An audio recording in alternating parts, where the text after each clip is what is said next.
Hello, everybody, and welcome to the newest indoor adventure in The Four Keeps What Lies Below, Part 3. We are doing this on Tuesday, December 10th, 2019, and you are loved. That is a very important thing that we like to say at the beginning of each and every single one of our sessions. So if you would like to hear that message more often, or possibly get more of these fine folk in your daily listening, watching routines, consider going to youtube.com/indooradventures, where we upload VODs of all of the games that we have, as well as wherever podcasts can be found.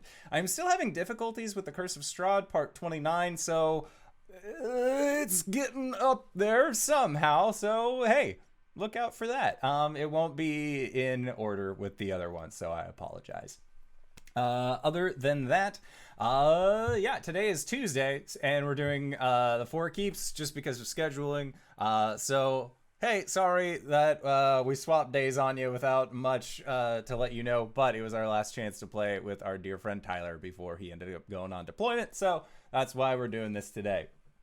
Our dear friend RJ is also going to be missing this evening, as was alluded to at the end of last session, but we are once again joined by our wonderful friend Greybeard of Greybeard's Tavern. So, GB, who are you playing tonight? I am playing the Unmute game. Greybeard's Tavern, and I'll be playing Ruddick Verminbane, Monster Slayer Gunslinger. And he's a old mercenary down on his luck.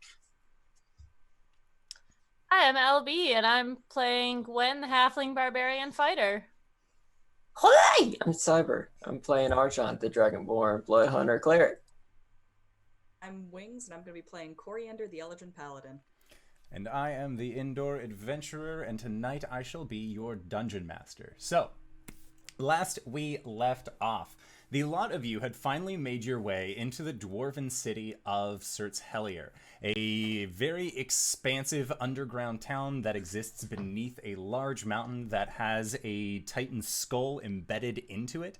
And upon arriving, you all decided to go to the Journey's End, a local tavern as well as kind of sightseeing tour, and decided that you were going to end up staying there for at least a few days.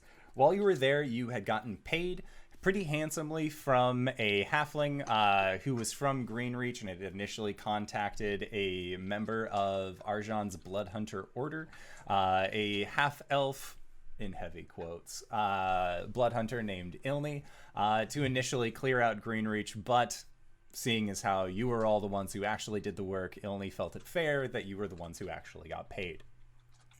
It was then, after that initial bout of being paid, that you encountered a hunter who was a little down on his luck, a man by the name of Ruddick Verminbane, who let you all know that they were a member of the Ceaseless Quarry, the local hunters group, the local hunters guild underneath the mountain, and they had a job proposition for you. Seeing as how their party had met a rather unsightly fate at the hands of a Wastrelith, Ruddick decided to hire the Four Keeps effectively, or at least let them in on part of the bounty for the beast itself. Upon completing the bounty, you all went back to the Journey's End. Ruddick ended up getting you a pretty sizable amount of coinage. During our nights in the courtyard, we later also explained that Arjan took this opportunity to approach the band that was currently playing at the Journey's End, a group of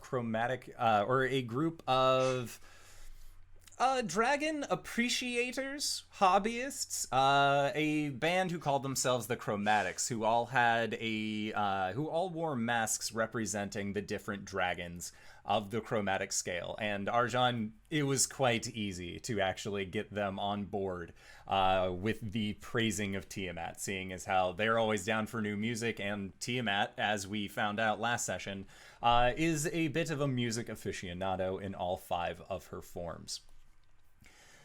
During this time, towards the end of the evening, Ruddick approached Caelum and asked if he would like to accompany him to the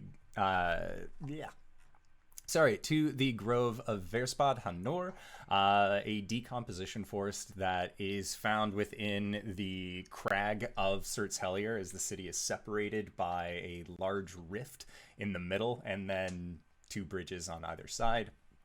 Gwen, it was at this time that you said, I am going to follow these 2 individuals. And then you got roped in because you were a really good sport as a player into a drinking competition with Cori at the journey's end, as the lot of you were going to try and win yourself not only free drinks, but free stay as well. So we are going to actually be picking up with the 2 of you. As Arjan, what are you up to during the evening?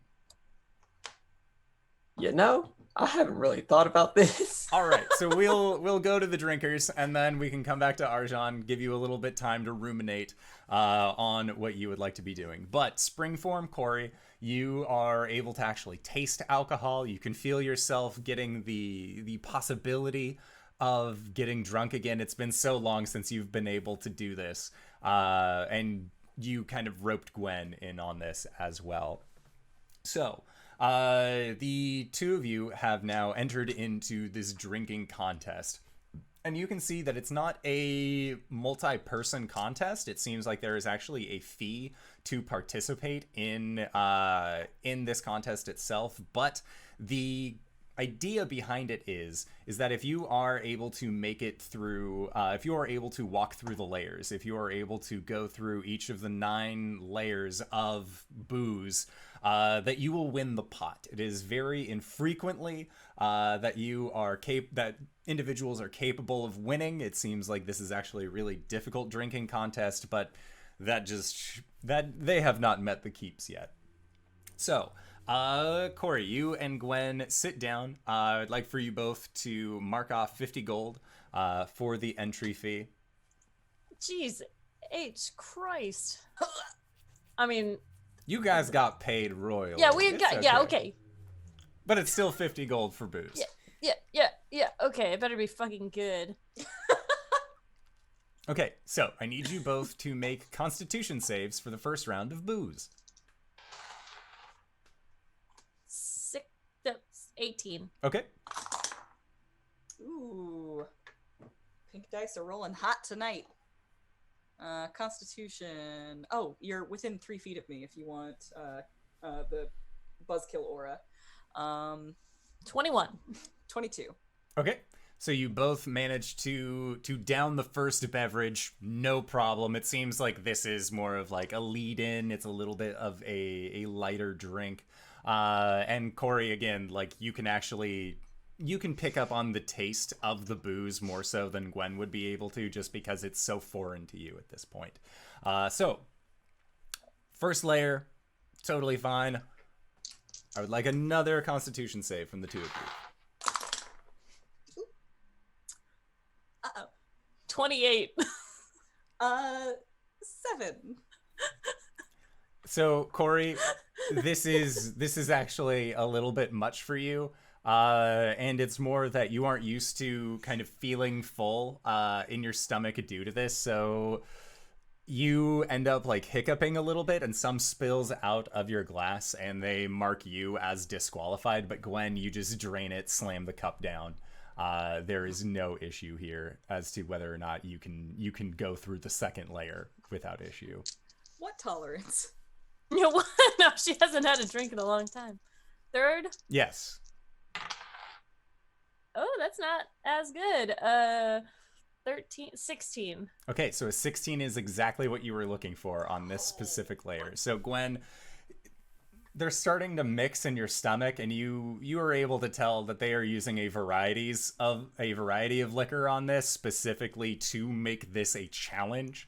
And because this is a dwarven city, they have to have a drinking game that's hard by dwarven standards. Yeah. And at this point, you can feel your stomach kind of beginning to churn. There might have been like a milk stout that was part of this at one point. Oh, so like, gross. it's just it's not sitting well, but you managed to just keep it in. All right. Cool. Another concept. 4th layer. Uh, 20. Dirty Okay. 20. 20's fine. You I don't know managed- why doing math twice is hard for me. I'm like, +6, +3. Yeah, so you are able to defeat this layer as well, and you are now entering into the 5th of the layers. You are at the halfway point. And the owner of this establishment, who you end up meeting, is watching this, and they are they're like a silver-colored tiefling. Who just has this shock black hair. Their horns kind of extend around almost like a ram's horn, and they have yellow eyes, and they are just looking at you with a hand under their chin, and they are just sort of beside themselves. It seems like no one has made it even this far in quite some time who wasn't dwarven, so she seems to have taken notice of you. Gwen obviously very obviously keeps looking at the door. Like every time she takes a drink, she's kind of like just checking the door. Yay, this go is Gwen. 5th. This is the 5th layer. Yes, this is the 5th layer. 24. Okay. 5th layer, no problem. You managed to end up breezing by this 5th layer. And upon taking a drink, this seems like it's less of a challenge than the others possibly were. It seems like this was more of just the median point. Maybe like give yourself a little bit of rest on the matter, even though you do still have the next 4 layers to go. And while you are still doing this, Arjan, did you have anything that you would like to do during this interaction? Or are we just going to have this being... Oh, he's back! Is this when you would like to be talking to the chromatics? Do you have anything else that you would like to be doing during this time? I want to check in on Newell. Okay. Like, is Newell okay? Are they, like... Because, like, they've sort of been outed to all aspects of Tiamat and also probably Agravain. That's fair. So we'll say that you take a moment aside. You still have your own room, so you're able to... He'll just go and meditate. Okay. And try to talk to his inner devils. Okay. And yeah, communication with Newell is easy enough. And when you actually meet them, they are no longer working furiously at a typewriter. It seems like they have a little bit more free time, but that does not necessarily bring them joy. Instead, they have it's like a visor on, but it is that translucent green color. And Newell still has small spectacles over the ridge of their draconic snoot. And upon looking at you, says, "Oh, Master Arjan, it's been a while." It has. Are you well? I am. I was more worried about your well-being. Why? I mean, it seemed like Agravain wasn't very happy with what we've done. Yes. And I know you were still supposed to be working for him.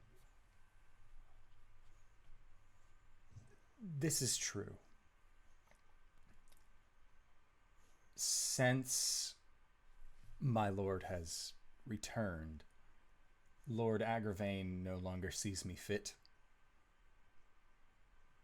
to be in their service. And instead, I am delegated to ensuring the rest and recuperation of Lord Tarlayan.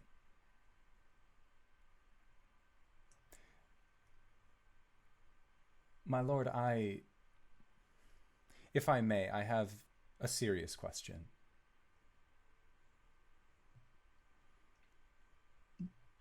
He just, like,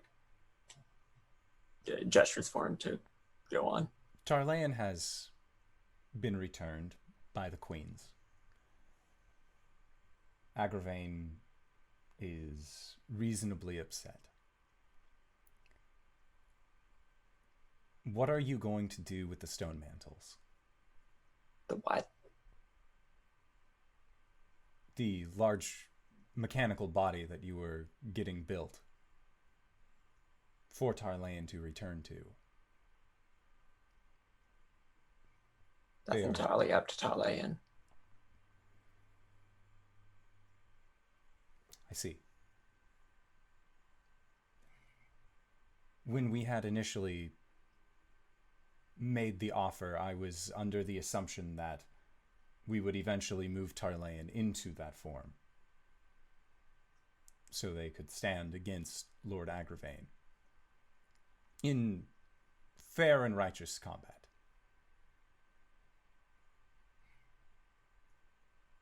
But that's something that he wants to do with it. That's what it's for. Of course, my lord. Now, there is also the matter of our business. Right. It seems as though Philip is his name? Philip, what's his name? Yes. Yes. It's his name. He's doing well. It would appear from brief interactions that he is happy down in Shroudport and is doing what he can to make things, as he puts it, better. He is worried about a Stenfazeno? Does this name mean anything to you, my lord? It does. What are the particulars?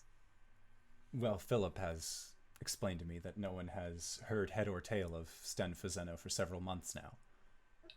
That is concerning, and I would very much like to know about that. Yes, from my interactions with Philip, it is... He believes that Stenfazeno has locked himself away for some reason or another. The people of Shroudport believe that he is holding himself off to grow a perfect flower.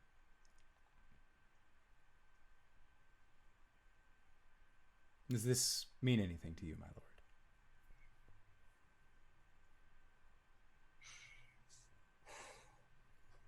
I don't want to say that everything has to be about the Dark Star, but the Dark Star.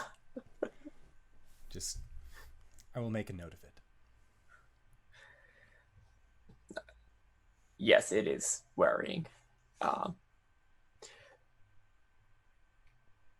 Is this making you happy doing Tyrant Security?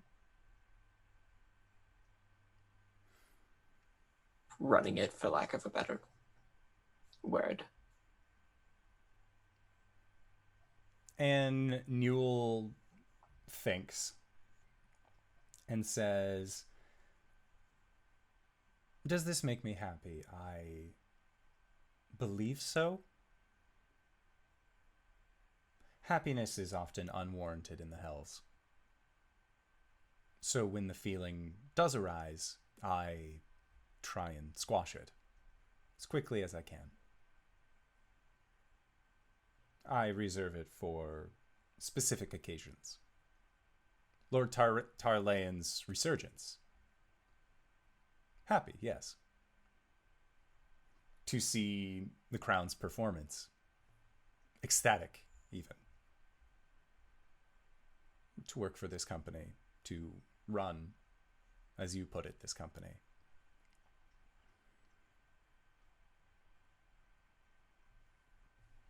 This will suffice. Fair enough. I appreciate what you're doing. And Newell nods. Anything else? And Newell pauses. I've seen that you have filed paperwork for a new member of the group? Yes. Ruddick. That's how you pronounce it, right? Cool. Yes, I'm interested for him to train people once we have enough new recruits. Would you like for me to begin recruiting? Yes. Yes, I would. Newell nods.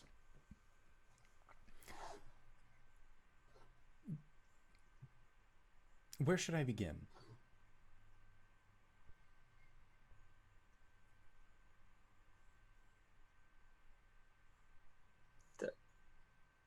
Ideally, the primary plane. I don't have anywhere more specific than that. Silk Creek. And Newell nods again.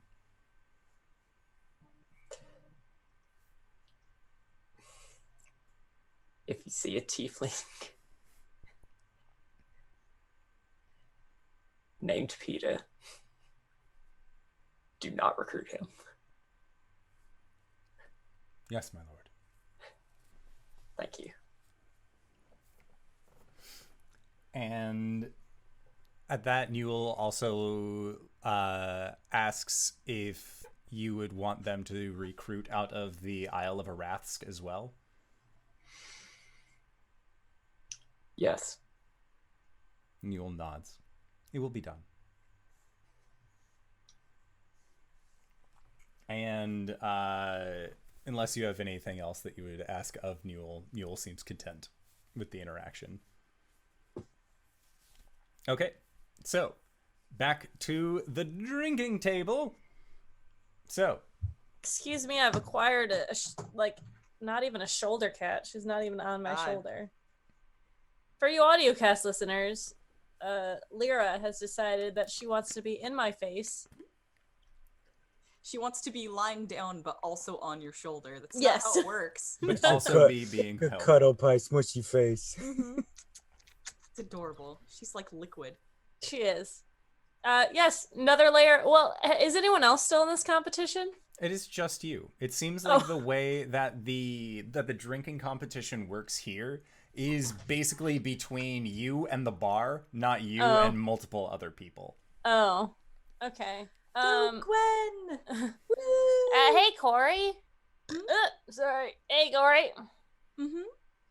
Has Caelum come back yet? I don't think so. Oh, is Ruddick back? She looks around. She's still a little hazy herself. She's got like a bright pink flush to her face, and she just looks around. No, I don't see him either. Aren't you like concerned at all about him going off with someone we just met? Nope. All right, cool. Maybe after this we should go look for him just to make sure. Gwen. What? Gwen. You worry too much. He's He- not a child. He can take care of himself. Is he though? Seriously, Gwen. What have we been doing this entire time? Just coddling him. Honestly, he's grown into a capable young adult, and he can really take care of himself. I've seen him do amazing things. Yeah, but we're like in a city, so like, I mean, he's got like the book smarts down, but not quite the. What's the next drink? And the next drink is brought out for you. It smells heavily of cinnamon. Oh, good. 27. 27's fine. It burns a little bit going down, but you managed to drink the drink. Cori, it tastes like your fall form. Huh. All right. All right. Spring Cori finds no problem with this statement. I just would really like someone to check. I'm like, I know it's very mom of me, but I'm like the group leader, so I should, we should be aware of where our friends are. Sorry, I'm not even doing Gwen's voice. You're doing Gwen's real voice. The rest was just the affectation. Yes, indeed. Or it's very meta at the moment. Yes, You're so drunk you've become meta. Yeah, I'm so drunk I become LB doing drunk LB. All right, what's next? All right. The next beverage is brought before you, and it is a lively blue color.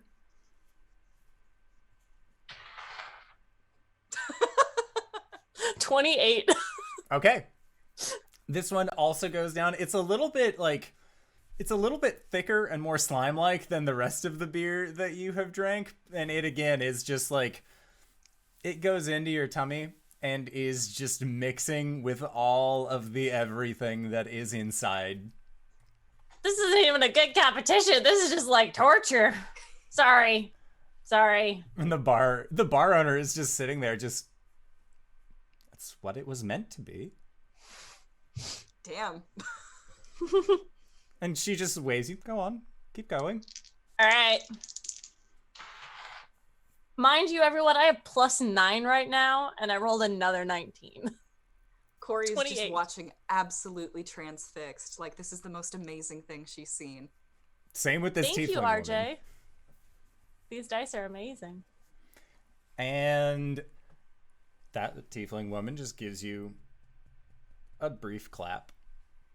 And you are now on the last of the layers. Oh, God. Do I have to get a 30? If I get a nat 20, I swear to... But Jesus. I didn't, but I did roll an 18. So 27. So, Gwen, this beverage, as you look at it, it looks almost like liquid metal. Like there is just this sheen that is within the booze itself that gives it almost like weird depth and properties that you haven't seen. And the bartender, the owner, after she pours it, pushes it out to you. Go on.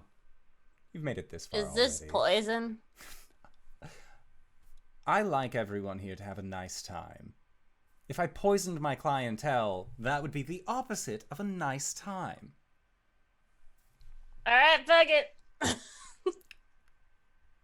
Gwen, what does it look like when you fail this drinking competition? Oh god. Oh no. What kind of drink is it? This is... It's like a mulled wine kind of taste. Mm-hmm.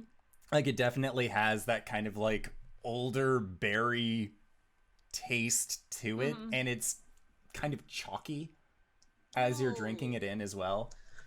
Ugh. So Gwen drinks it, swallows it, like she gets this look on her face, and she's like, and then she like hops down and starts walking out of the bar, and then as soon as she gets out the bar, she just hurls outside.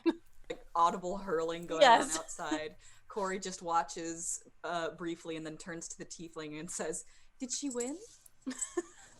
And then the tiefling just smiles and shakes her head no. And Cori, when you look out as Gwen is yarfing, from all of the different boozes that she has downed during this time, it seems like there was an alchemical reaction that has taken place in her stomach, and she is just vomiting out rainbows at this point. That's beautiful. I'm gonna go and hold back her hair and say, like, just kind of patting her. If it's any consolation, it looks lovely. Cori, I fucking hate you! That's okay, Gwen. All right, so Cori and Gwen, I want you both to make perception checks. Okay. Disadvantage, probably. Gwen for sure. Okay. 14. 15. Okay. So, the two of you, as you are outside, Gwen, your hair is being held back so you can continue vomiting out this rainbow color of liquid that you have ingested through your walk in the layers of hells. You see your brief adventuring companion Ruddick, and they do not look good. You see that their cloak is torn. They have large gashes that have been like swiped from shoulder down to about mid torso. Oh fuck. They do not look well. Ruddick, you are currently at 4 HP, as we discussed earlier in the day. And just kind of holding onto one arm that you can see looks like there was a large chunk bitten out of his shoulder blade as he is walking towards you. Oh shit. We both see this? Yeah. Okay. And Gwen, you will be at 1 level of exhaustion for having failed your walk through the hells. Fair enough. They got your boy. What? They got your boy. The demons. What? Cori! She puts her hand out for lay on hands. That lay on hand on herself and then on myself, and then so 5 for you, 5 for me. I'm gonna run over to Ruddick and give him the rest, which is gonna be oh shit, I've already used this today. Okay, that's fine. 5 for you, 5 for me, 15 for Ruddick. Okay. And that's the lot. At 19 hit points. Yay. No more drinking today. Dude, what are you talking about? What the fuck happened? I will change my hit points later. We went to do a ceremony over my dead companions, and these demons jumped us. One that looked like a 4-armed werewolf drow, and another that looked like an armored dog with a spiked tongue. Do I know what these are? Make an Arcana check.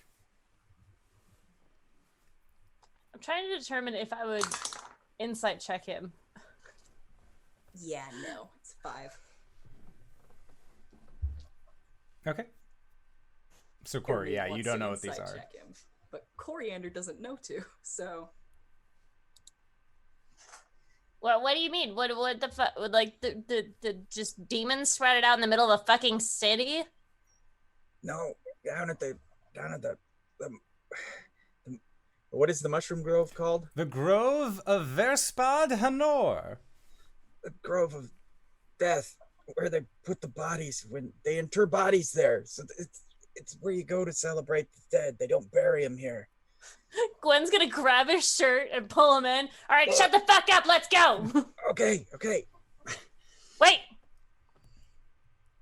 Where's Cybra? Cybra, go get Arjan. Okay, we'll send Cyber to get Arjan. Timmy went down the well. All right. And then Ruddick's like, I imagine they took him to the caves. It's a lot of fiend activity there. What? Why didn't you chase him? He just basically looks down at himself. And it's like, then no one would know, and we would have both disappeared forever and ever. Is Cyber going to get Arjan? Make an animal handling check. Okay. I rolled a 1. Cyber thinks you got treats. God damn it. All right, hold on. I'll go get him. Okay. Okay. All right, so like there's demons and they just why did they take him? What I don't know. One looked kind of like a drow or something. Your boy, he's all drow-like. I don't know. He is a Shatter Kai, first of all. All right.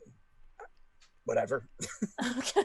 Ruddick's like, barely holding his shit together and trying to walk away, and you go, wait, go. He's like, oh, stop, you're killing me. You're fine, you got healed.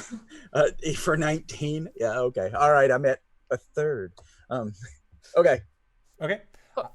Yeah. So, Arjan, you are in your room, just enjoying a little bit of quiet time, and then door is just thrown open by Cori. Ah! Boom!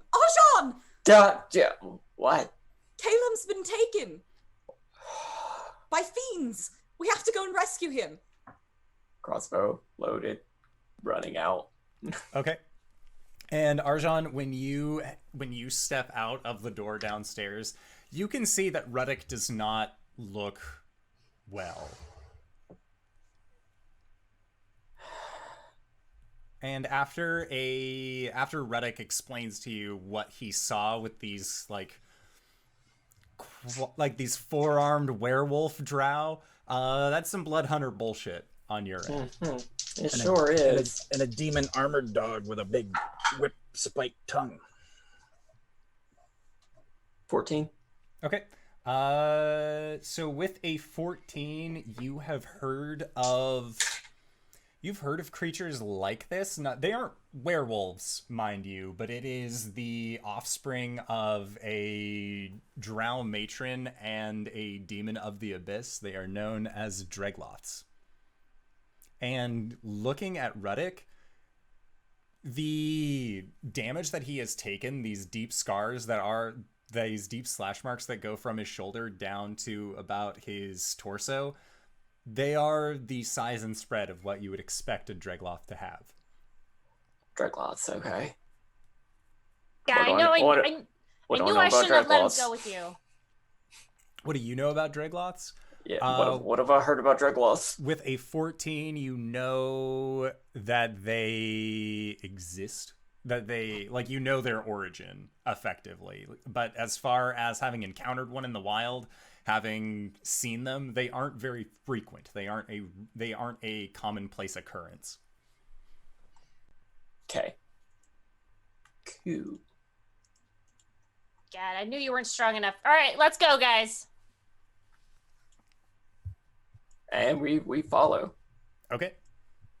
Sounds good. So it took you, Ruddick, about an hour or so from where you had walked into the grove to be able to get back to your friends, your party members, after you had witnessed Caelum getting kidnapped. And bold statement. What? I said bold statement, but okay. And you begin making your way into these tunnels. And it's going to take quite a bit of time to actually get up towards where you think that these creatures are. But as soon as you reach the opening into the tunnel system itself, you aren't sure which direction that they went through. So you are going to need the help of somebody who possibly is good at tracking demons. Looks at your boy. Oh, that sounds like me. That sounds like a me thing to do. I can give him an assist because I'm a hunter. Yeah. And a ranger. I would have asked if anyone could track him, like, magically on the way. What? We can't hear you. Hello, There I you go. heard Zoom. I haven't prepared the spell for that today. Fucking great. Okay. Okay. So I do have advantage on survival checks to track fiends. So if you lead us to the place, then I can, yeah.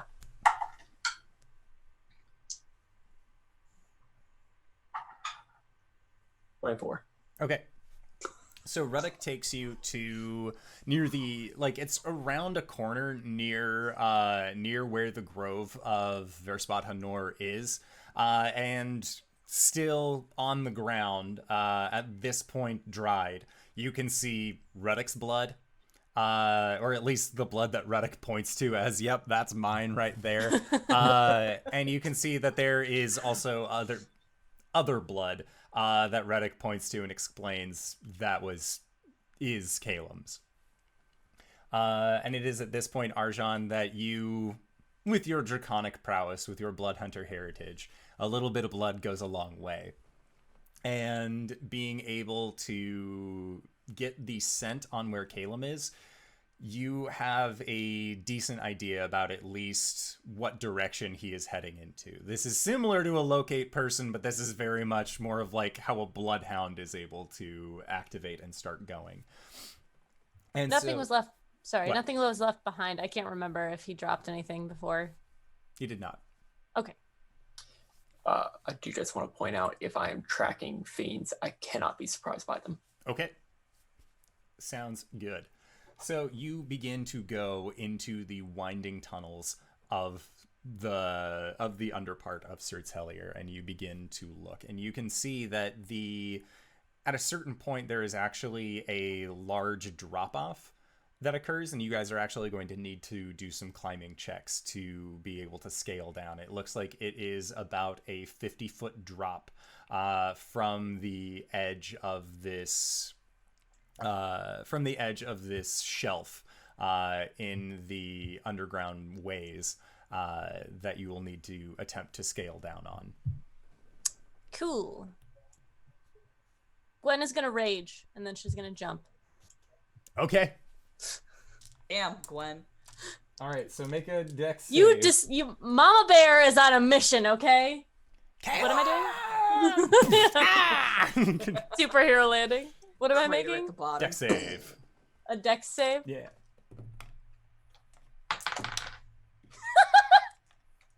To 2. Okay. So Is this something that she can see? It is. Oh, sweet. I get Yeah, it's the advantage. ground. 6. Okay, so you, because you're raging, are only going to be taking half of 20 points of bludgeoning damage. Easy. I did the math. Okay, so yeah, the rest of you three just watch Gwen just yoop. Okay, so don't do that. That's not happening. That's Ruddick's. No, that is not happening. Start. Can I look around while they're climbing? Yeah, you can for sure look around. Make a perception check.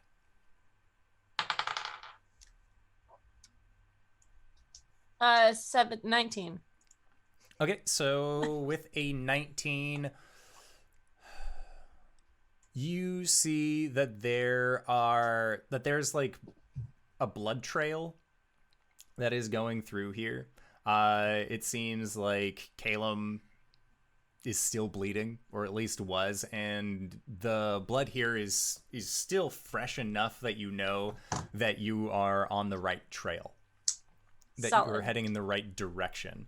But as far as his direct location, you aren't certain. And as you get down here as well, you can start seeing that there is enough light, just based off of just the plant life that is around here, as a lot of the mushrooms that are growing along the walls, as well as this kind of lichen field. Most of it is bioluminescent and is actually just shedding this very almost eerie blue light. I am also illuminating, yes, with my spirit. Yes. Okay. I'm gonna continue to try to hit things, and I'm gonna probably not wait for anyone. Okay. Again, Mama Bear, and just follow as best I can. Okay, and so Gwen is charging off down the tunnel as the rest of you are going. I only have rage for 1 minute, so You will. however. Yeah, you will go forward a minute in time. Okay, so the remainder of you three plus Cybra, how are you getting down? I have pythons and a rope and hammer. Okay. Ping, ping, ping. Okay. Make an athletics check.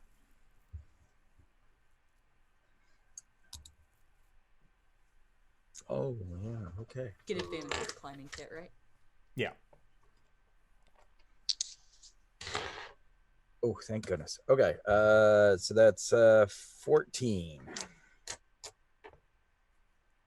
Okay. 14. Yeah, you managed to just sort of securely, like, this isn't, you've lived in an underground city and been a monster hunter in these endless tunnels for years. This is like monster hunting 101 for you. So you are able to make secure latches into the rock face, and then you begin your descent as well. And you manage to reach the bottom without any real hassle.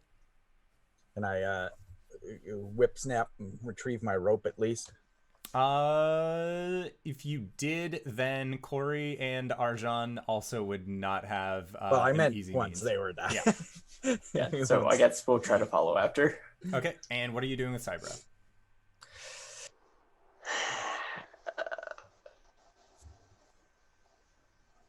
I'll try to carry Cybra. You're gonna carry her? Yeah, Okay. So you'll be making your athletics check with disadvantage. but advantage from the climbing Yep, gear. so just flat.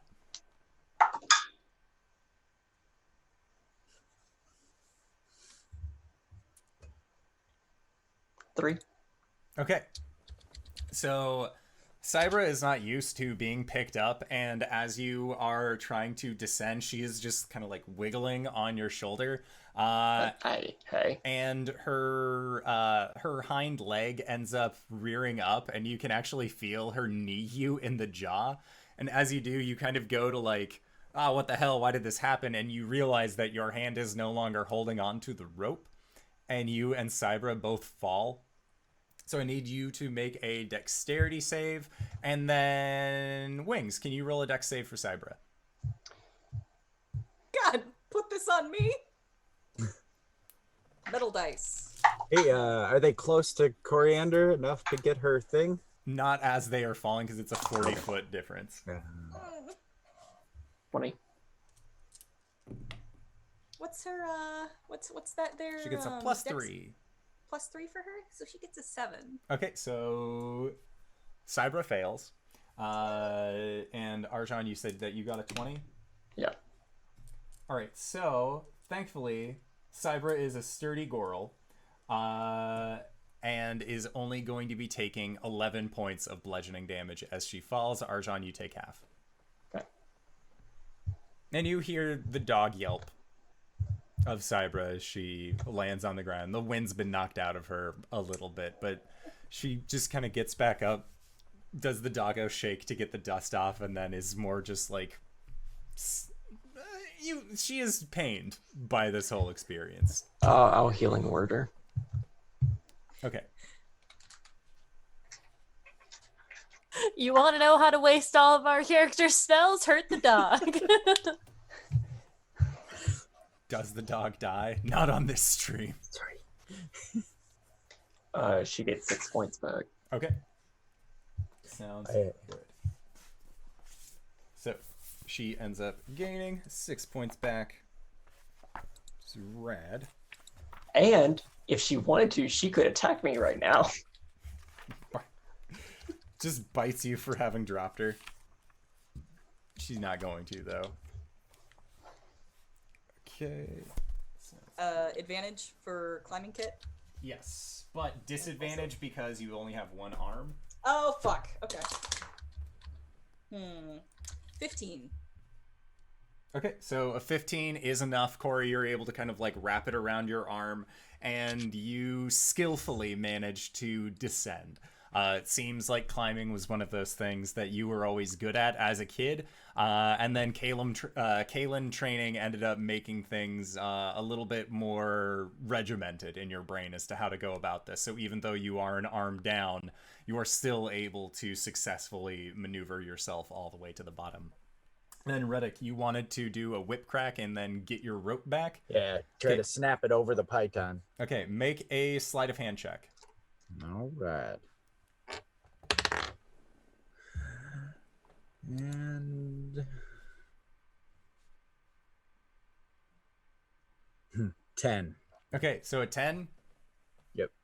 You whip it and it flourishes, and you watch as the wave of this rope ends up going to about halfway up and then just go slack again. Crap. Any of the rest of you got rope? Yeah. All right. We'll leave this here for coming home. Okay.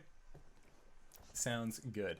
So, you all now have your things. You are making your way deeper into this cave, and you can see that there are still those blood splatters that are on the ground that Gwen sort of points out after she's come down from her minute of rage. Look, I'm gonna gather everybody around, and I'm gonna cast aid on Ruddick, Gwen, and myself. So 5 hit points to your maximum. When we catch up with Gwen. Yeah, if you catch up with Gwen. Gwen! Gwen, are you just running as fast as you can forward, not stopping for your companions? I wouldn't say running. I would say Walking moving briskly? forward, walking with a purpose. Oh shit.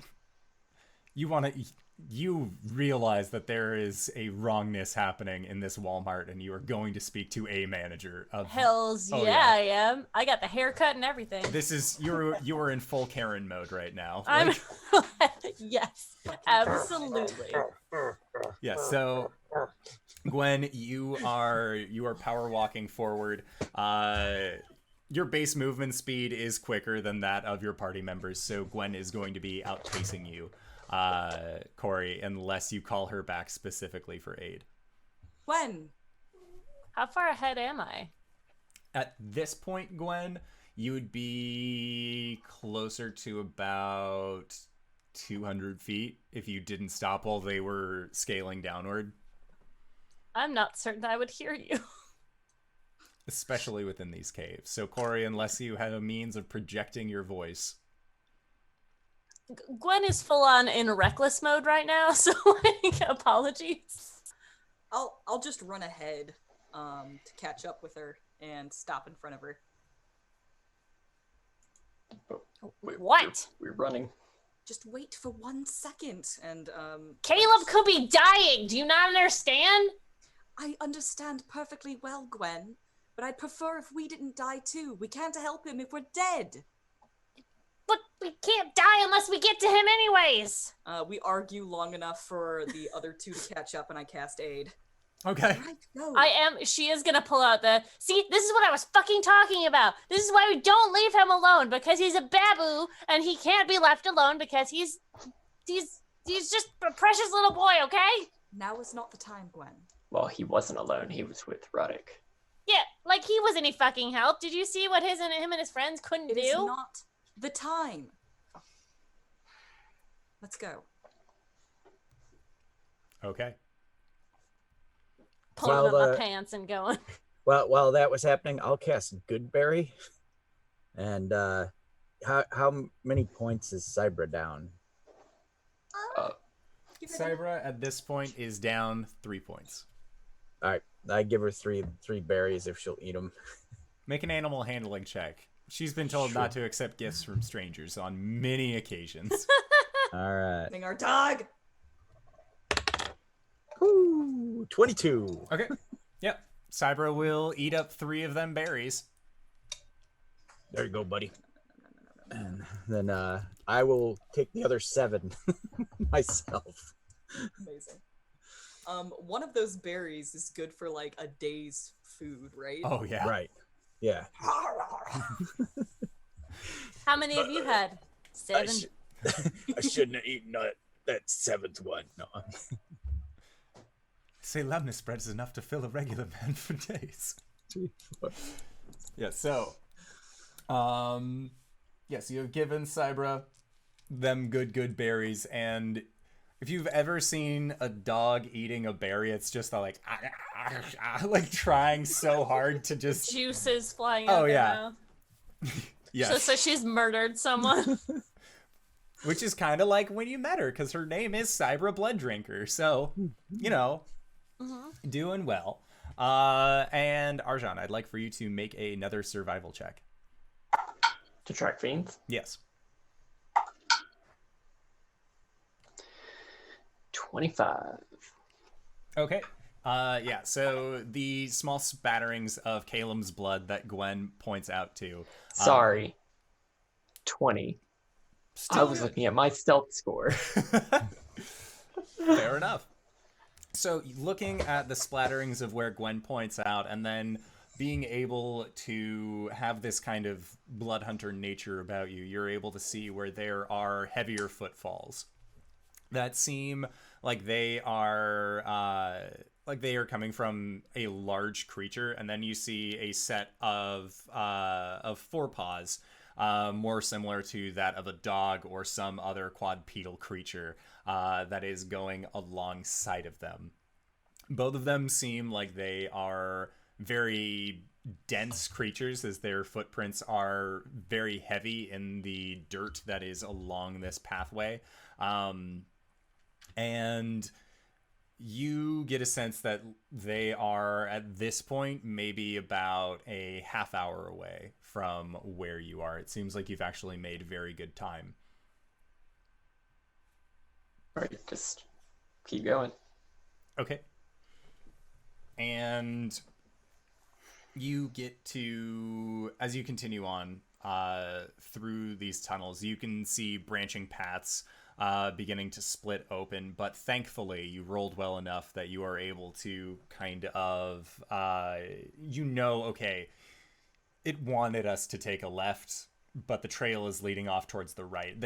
These steps aren't doing, they aren't covering themselves back up as they seem to go. It does not seem like there is a need or a desire for any of that to actually, for any of that. It seems like they are just kind of going. There's no need for stealth for creatures these size and for what they are. And after about 20 minutes or so, you end up seeing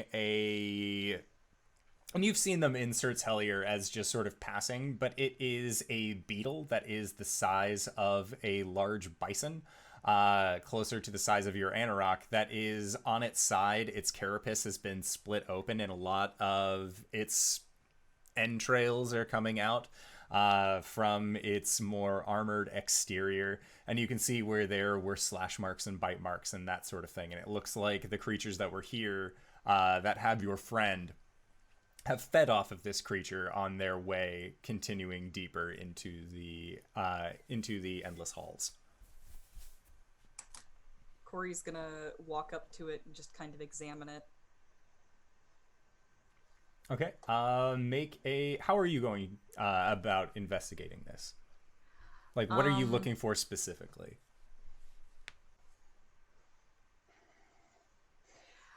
I think she wants to infer whether or not they're doing this because they're hungry or because or if this was like a hunting for sport type of thing. Okay. Make an Arcana check or an Insight. Actually, yeah, I'll say Insight. Okay.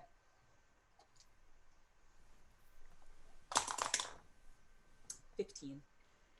So, looking at the wounds that this large beetle has suffered, they are direct. This is not a hunting for sport where a lot of scratches or bites would have been used to maim. This seemed like they were trying to take this beetle down as quickly as possible so they could then feast and then be on their way. This doesn't make any sense. What doesn't? They hunted this beetle for food. If they were hungry, why didn't they just eat Caelum? I mean, yay, they didn't eat Caelum, but like, what are you saying?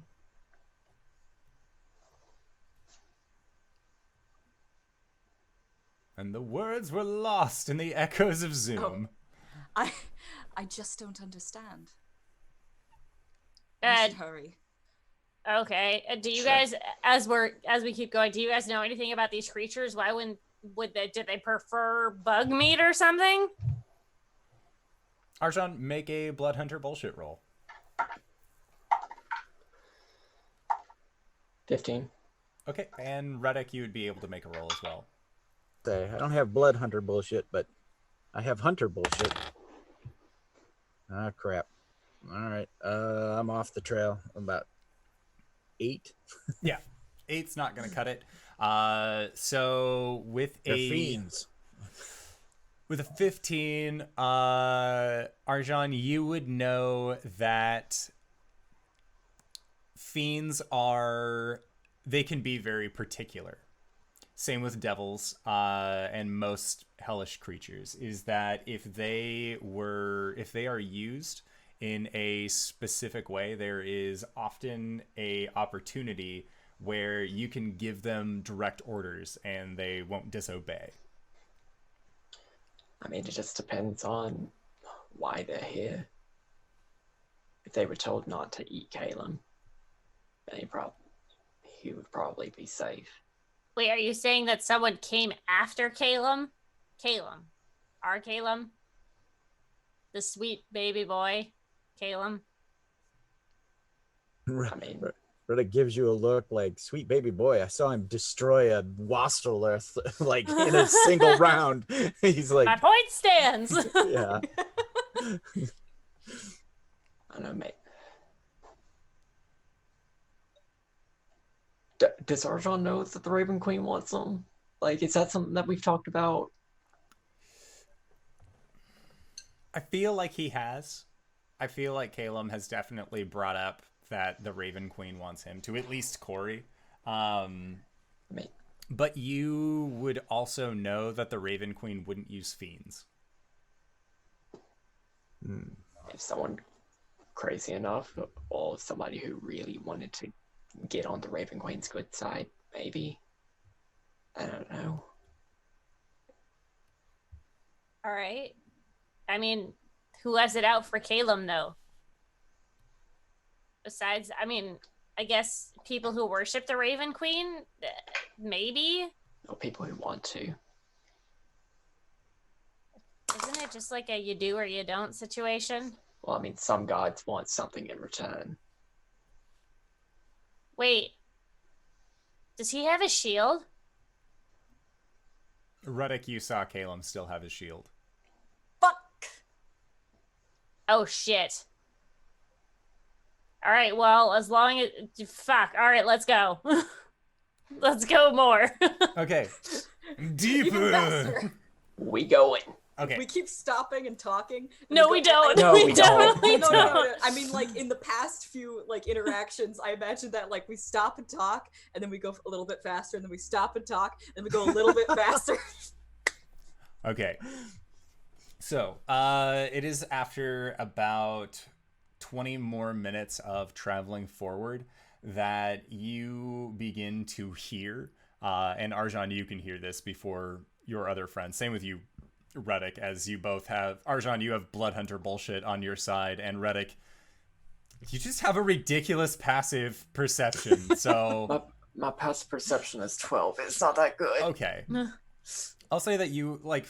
So, Ruddick hears what sounds like heavy footfalls coming from the path in front of you. The rest of you can make perception checks.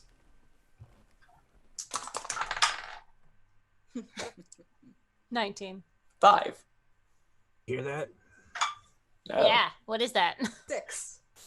No. That's probably them. It's heavy footfalls. Like, plum, plum, plum, plum, plum. Right. All right, Arjan, can you sneak ahead? Check it out. I can try, yeah. All right. I will try to sneak ahead. Okay, make a stealth check. Natural 1. God damn it. Sounds good. Arjan, as you... I'm watching him through the scope, and I'm like, oh, fuck. And Arjan, as you are getting ahead, you see that there is a creature that stands almost to the ceiling in this cave that you have been going through, with two large muscular arms where you would expect arms to be, and then another set of smaller, more lithe arms that come out around the torso. They have I don't know what the name of it's called, but the legs more similar to like a doggo, where it's Digitigrade. Yes. They have the digitigrade legs, and in their so they are walking forward, and you see that next to them is this almost horse-sized quadrupedal creature with this long lashing tongue that seems to be wrapped around the body of your friend Caelum, who is just being held aloft above it, who is kind of just being held pretty precariously by this creature. And as you make your way around this corner with your nat 1, both of these creatures see you.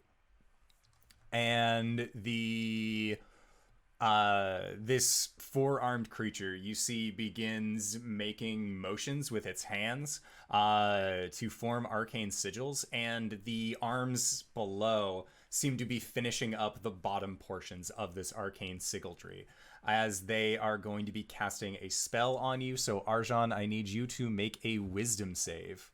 Counterspell. No, I don't have that. Fuck. Who do you think you are, Billy?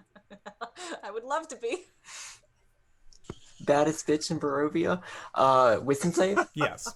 24. Okay, so 24. So you feel the effects of a confusion spell beginning to wash over you, and you are able to shake it off. So. Oh, wait. Wait, this isn't a charm effect. No, this is not. Okay. Cool. Okay. Did that change anything at all? No. Okay, sweet. So, as this spell washes over you and these creatures look at you, and again, you see Caelum's body being held by the tongue of this quadrupedal creature, that is where we are going to go into our break for the evening. So I would like to say thank you to everybody who has decided to stick with us and join us on this wonderful excursion through the belly of Sir Tellier. This is maybe what lies below. Who's to say? We are going to try and be back in 5 to 10 minutes. So don't go no place unless it is to grab a food, grab a drink, grab a friend, or possibly go to, I'm going to say it, patreon.com/indoor adventures to gain access to our after show called Nights in the Courtyard, where we answer questions not only from each other, but also from the community at large. So if you have questions for us, feel free to either leave them in the Twitch chat to the side, or join us on Discord at discord. The link is found in the description below. In the chats to the side, I always try and leave a link to our Discord easily available. But as said earlier, we are going to be going onto our break, so we shall see you guys shortly. All right, everybody. Bye-bye! Hello, everybody, and we are This back. is it. This is the bit. It's just lady. Oh. This is what you audiocast listeners miss out on, is just a big heckin' German Shepherd getting all the scritches and loves that she deserves. Is a good bit. So, we have started off. Arjan, you have been spotted due to a natural 1 in a stealth. So let's roll for initiative and get this underway. I'm in danger. 19. Okay. 16. Okay. 24. Oh shit. 13. And if they're in a surprise round, I actually get to act on my initiative. They are not in a surprise round. Okay. They have just seen Arjan and thought, okay, let's try and get this taken care of as quickly as possible. And now we are entering into initiative. So that is, God, what do you have? Boo boo. Oh man, you rolled well. I'm happy for you. Andor, do I think that these are devils, demons? You are getting a demon vibe from these guys. Okay. You're pretty certain they all have blood. Like, they aren't ghosts, so... I was more worried about the language that I needed to speak. Yeah. Totally fair. Alrighty, so, let us start the top of the round with Ruddick. All right. Bonus action. I pick the spellcaster as my primal prey, and I let him have it with old big news or bad news. And come on now, dice, don't fail me. Oh, fuck me. I mean, pardon me. 17. Okay, so a 17 to hit the spellcaster. That hits. Roll for dodge. Excellent. All right. Well, that is more than I have here. How'd that oh, there it is. Ah. Okay, and then because it's the bad news, it also has additional thunder damage.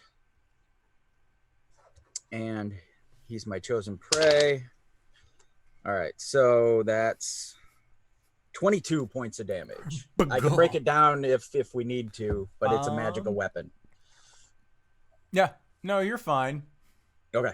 You're good on all that.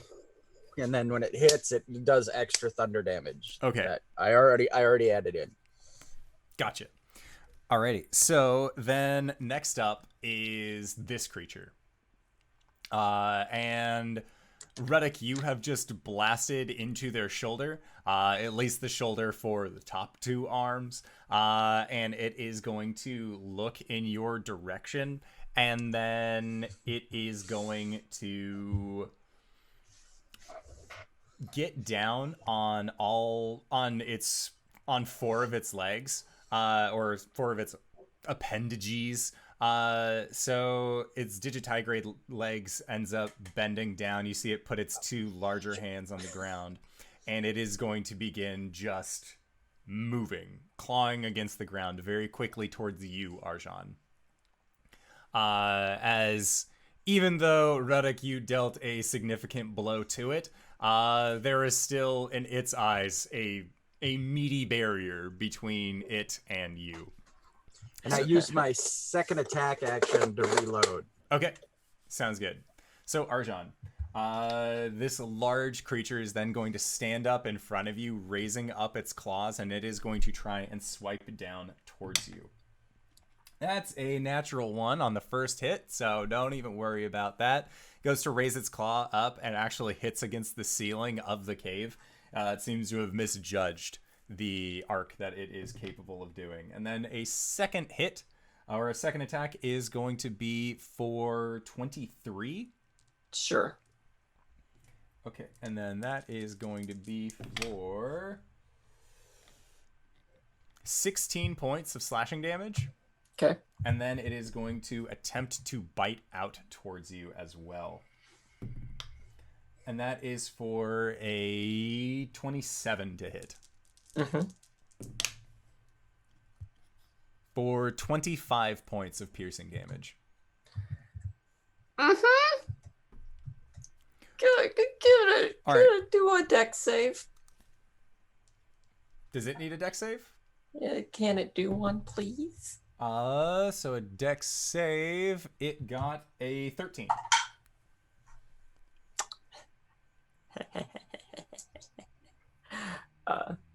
These flames of many colors start wrapping around it, and it's going to be taking 18 points of 5-colored fire damage. Okay. So as the flames wrap around it, you see that its hide is tougher than you initially gave it credit for, and it seems to take half of the overall fire damage. Well, fuck. As you're fairly aware of Fiend's general resilience to fire. So then next up, Arjan, it is your turn. And you have this large creature in front of you. Wow, it's super great that fire damage isn't good for this. Yeah, so I guess I'm bonus action lighting my crossbow with electricity. Okay. No, I'm not. Fuck. Okay. Because it's right in front of me.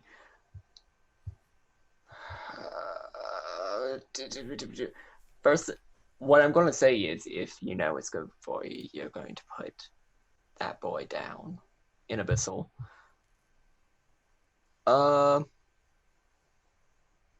And I am going to light my claws with electricity. Okay. And make a couple of attacks on this boy.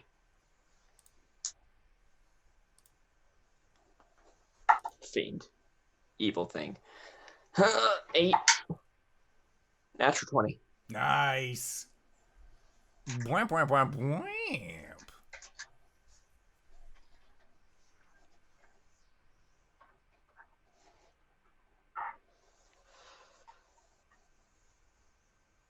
7 points of slashing damage. 6 points of lightning damage. Okay. That's my turn. Okay. Got it. And I've been told that the D&D Beyond overlay is not up on the stream, so I'm going to see about fixing that. How we doing? Bad. Real bad. Next up, Gwen. It's up for me. If that helps. Gwen is going to use her bonus action to Tiny Rage. And then she is going to question, did I get my axe back, my hand axe? You had left them Okay. to end up getting worked on. Sure. So Gwen is going to run forward to the one that's by Caelum. Right? There's two. There's one that in it there. currently has Caelum wrapped in its long, sickly tongue, and then the other is the bigger boy that is currently up on Arjan doing a dirty. Then I am going to go for the one that has Caelum, and Gwen is going to try to attack it Okay. with the Sunforger recklessly. Does a 25 hit? Oh, for fucking sure it does. Okay. And that's gonna do 13 damage. Okay. Or 13 damage, and then she is going to use her action surge. What? What? To attack it again. Still recklessly, yes? Yeah. It's my Reckless turn, is right? for the whole turn. And that is going to be a 23 to hit. Yeah, 23 still hits. Okay. And that is another 13 damage. Okay. And whereas Gwen would normally have a quick one-liner or a quip or something, she is very much in serious mode. Okay. And that's my turn. Sounds good. So, then next up is this creature. The creature that has your boy in its tongue. And it is, seeing as how, Gwen, you have rushed up onto it, it is going to bite out at you. And just try and, because the opening mouth for this creature, like Ruddick has said, is that it looks like an armored creature, an armored dog but bigger. Its front face does not have the predatory 2 eyes, long snout, mouth. It is just a maw. It is just a circular maw that has teeth jutting from all angles, and it is going to try and then bite out towards you.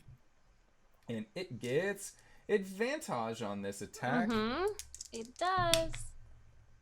Which does a 16 hit. It does. Okay, cool. So I need... That is for 18 points of piercing damage. Okay. And then it is going to make a claw attack towards you. Modified 20 to hit. Yep. For 14 points of slashing damage. Okay. And that is all that it can do on its turn. Next up, bottom of the round with Cori. Yay! Okay. I would like to get within 5 feet of Caelum if possible. Okay, you're going to have to rush past where Arjan is and then He's get... fine. Fine. Okay, sounds good. So yes, you are now within 5 feet of Caelum. You have rushed up onto this quadrupedal creature. Okay, I'm going to reach up and touch Caelum, and I'm going to use my spring form face step to face step him away. Okay. And as you feel the powers of spring leave your hands, your hand recoils back, and there is actually a resistance there. As you go to try and send Caelum, the plates on this creature begin to shudder and shake and almost create a reverberance that is going counter to your teleportation magic, and Caelum remains. Okay. Cori kind of looks like she was actually like starting to smile like at the thought of rescuing Caelum, and then that smile falls, and she drops directly into Raven form, and she is going to attack this thing with all of her might.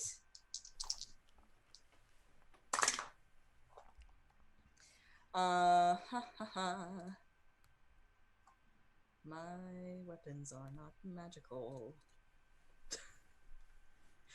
Okay, how's about a 13? A 13 does not hit. Attack number 2. Ah, come back here. Fuck. Okay, that one doesn't hit either. Cori just starts wailing angrily, and nothing is getting through. She's just bouncing off of its scales. Okay. Next up, Ruddick. Suddenly. All right. I'm going to, since I used my second attack to actually reload this monster, I'll let him have it again. Same, second verse, same as the first. Whole buttload ton of dice. Okay. 12. 12 does not hit. So I will action surge and do it again. Okay. Still with bad news? Still with bad news, because I'll use one of the 2 attacks to reload. Okay, got it. And hence I can shoot again. So 25 or so to that hit. Will hit. For sure that All hits. All right. 1, 2, 3. And these 2.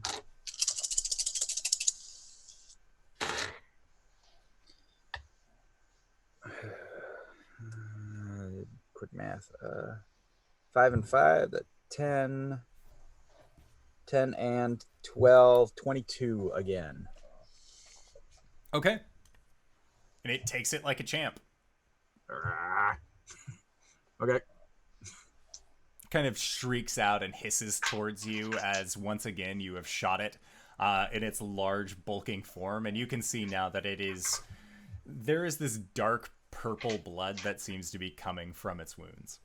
All right, and then the second attack I have to use to reload the bad news. Okay, sounds good. So the next up is the creature, and it looks down towards you, Arjan, and looks towards Ruddick. Ruddick, how far away are you? It would depend on how far Arjan got away from us. In order for everyone to have rushed up onto where Caelum was using 1 round of action, Ruddick, you would be about 15 feet away from where this creature is. Okay. So Arjan, it is going to just move past you, so you can make an attack of opportunity if you would like. I've used a reaction. Okay, so it is just going to move past you and then move directly onto you, Ruddick. Damn it. Okay, I forgot something. Okay, so does a 15 hit? No. Oh, thank goodness. Okay. By Second 1 attack. point. Less than a 15. And then third attack. That is a modified 20 to hit. That hits. As it goes down to heckin' bite you. And that is for 19 points of piercing damage. Oh, fudge. Okay. Run, son. Fudge. All right. Expletive. Okay. And that was it for its turn. So, Arjan. This creature has moved past you to begin assailing Ruddick. Ruddick, how you feeling? 27 minus 19. I'm gonna do a lot of clicking. Sorry. 8. Okay, I will stop at 8. I have 8 points.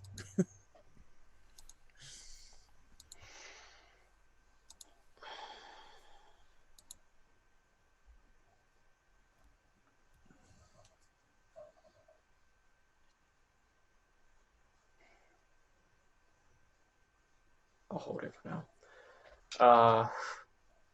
I'd like to come up behind the creature and as my action, I would like to use Green Flame Blade. Okay.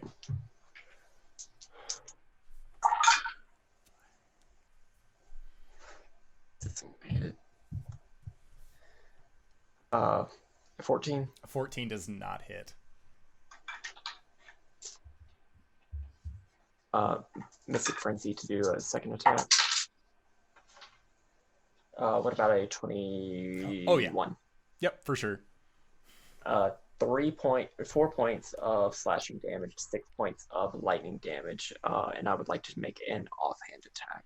Okay, and as the lightning wreaths over this creature, you see that it also does not seem to be as bothered by the lightning as you had initially wanted it to be. Oh, fuck.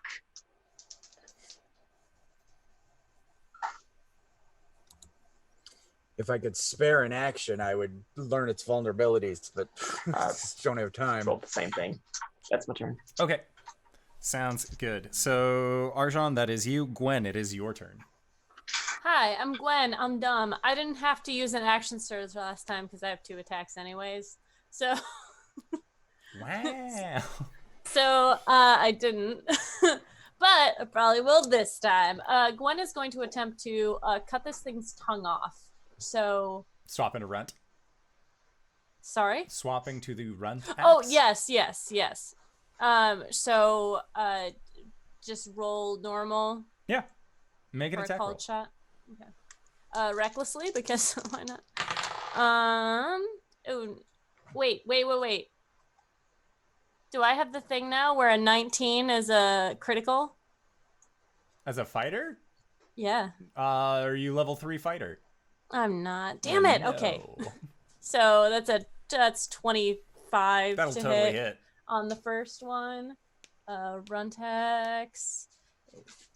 12. Wasn't on the thing. That's a 14 damage on the first one. Second one is a 21. That'll still hit. And max damage. 15 on the second one. Okay. And if that doesn't sever the tongue, I'm gonna use my action surge to do Okay. a third attack. Sounds good. Third and fourth, because it gives you a full round. Oh, that's true. Damn, fuck you, beast. Damn, I rolled 2 4s. Okay. That's 10. I'm sure that doesn't hit. No. But does a dirty 20. Totally. Okay. That's a 9, but I am going to use my, whatever it's called. I'm going to re-roll it and take whichever one I want, because I'm like that, and I'll take the 9. Okay. So that's 11 damage on the fourth hit. Got it. Sounds good. It is also still up, but you have severed its tongue. And as the blade sinks through the tongue, you hear Caelum's body then fall down to the ground near you. And there is a clanking and clattering of armor, and you see that the tongue is currently still constricted over the boy. It seems like it is set in almost like a rigor mortis, and the creature rears back and shrieks a little. And then you can see that the end of the tongue, where normally is severed, just begins to start growing back what looks to be the front end of a tongue. Gwen is unfazed by this and is full on just gonna kill this bitch mode. Okay, sounds good. So It is this creature's turn, and it is going to try and bite you again, Gwen. Sorry, is the shield here? You will have to unravel the tongue around Caelum. So that is a natural 20 on Do the it. bite. So, ooh lord. I didn't think I'd have to roll this many dice tonight. That's cool.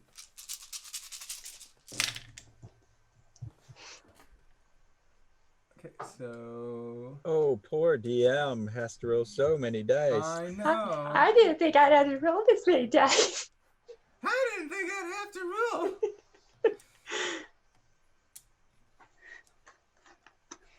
So that is for 43 points of piercing damage. Okay. And then it is going to make a claw attack towards you. I'm bloodied. Okay. It gets that's a 21 to hit. That hits. And then that is for 15 points of slashing damage. Okay. But that is all that it can do. So then, Cori. I'm going to use a second level spell slot to cast magic weapon on my sword to make it into a magical weapon.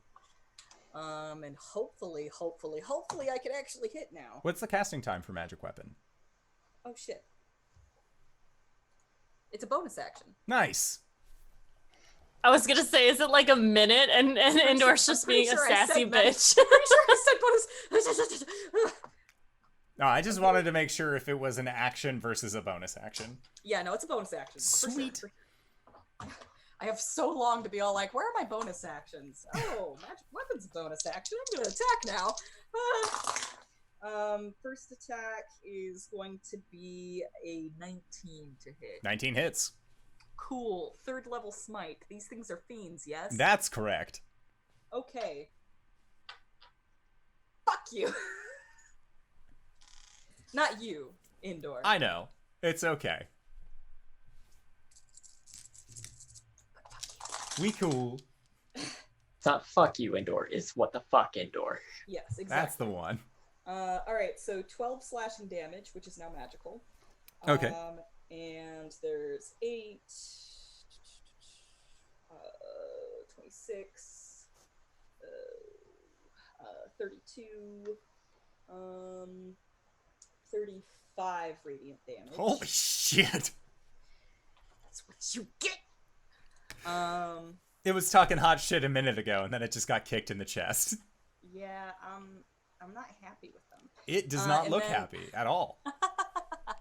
Okay, so that happens. And then I get my second attack, which is I rolled it simultaneously with my other one. It's a math. Oh god.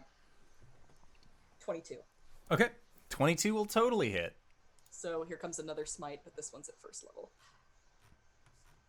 But still a fiend, so an extra radiant damage. Okay. 10 slashing damage and 14 radiant damage. So, Cori, how do you defeat this big doggo creature that wasn't giving you the time of day before? I think that it starts kind of slow, where she's just like hacking at it and not really making any headway. But she just continues slashing, and then her sword starts to glow with a radiant moonfire, and she just doesn't stop until its head is completely hacked off, and she has to like do it like 10 or 15 times to get through, but she does. And it also takes some difficulty to find the head because it is a very like ovoid shaped creature, so you just know where roughly She roughly picks a made. spot and she hacks until there is like, A cleavage. She parts the Red Sea, as it were. Yes. So that creature is for sure 110% dead, and it just begins to ooze this deep black color. So that was Cori's turn. Next up, Ruddick. And Ruddick, you have this very large boy right in front of you looking hungry. Yeah.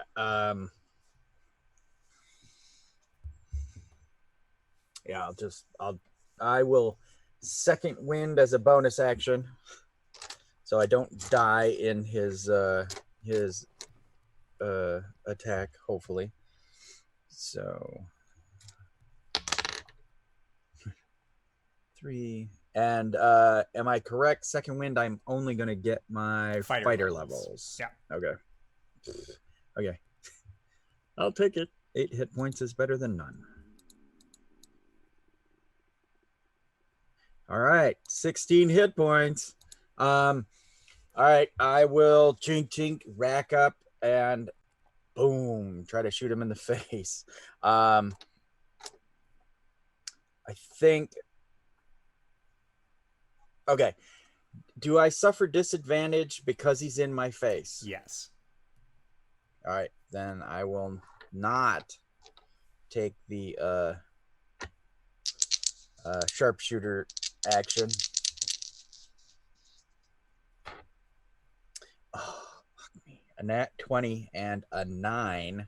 The 9 turns into a 9 plus 9 is 18. 18. Still a 18. hit. All right. Okay. Whew. All right, and then a whole boatload of dice.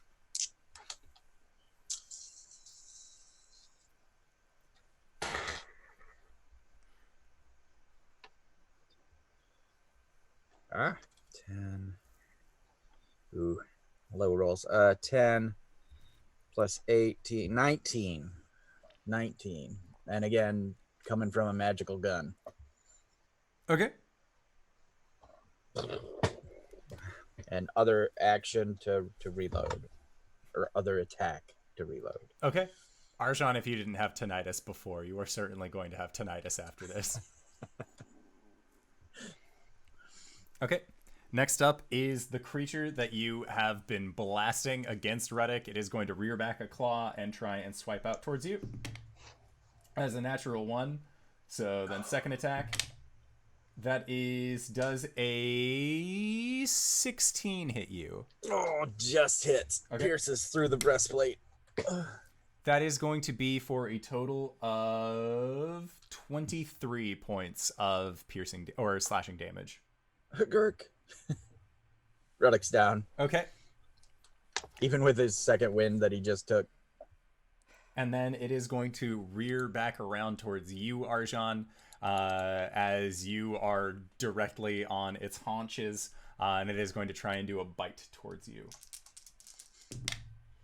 That is a natural 20 on the bite. Oh shit. Nice. -6, whatever it is. So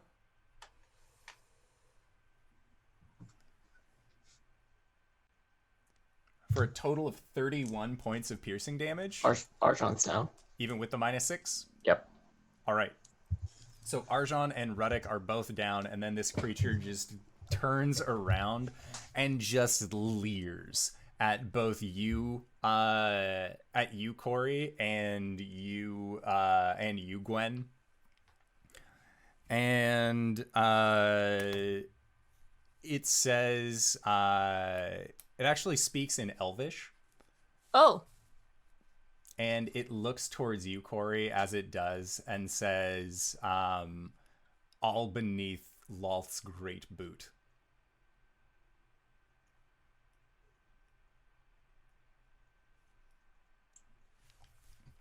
Okay. That wasn't abyssal. This is so like he's like standing up from felling one of her allies, and she's standing up from felling his, and they turn and look at each other, and he says that, and she says in Elven, "Just shut the fuck up." Okay. Sounds good. Next up, Gwen, it is your turn. All right, the beast in front of me is dead. Gwen is gonna go for the guy that's still up. Okay. Yeah. And you see Recklessly that attacking. Arjan is on the ground next to it. Ruddick is on the ground next to it. Which just makes it more of a challenge.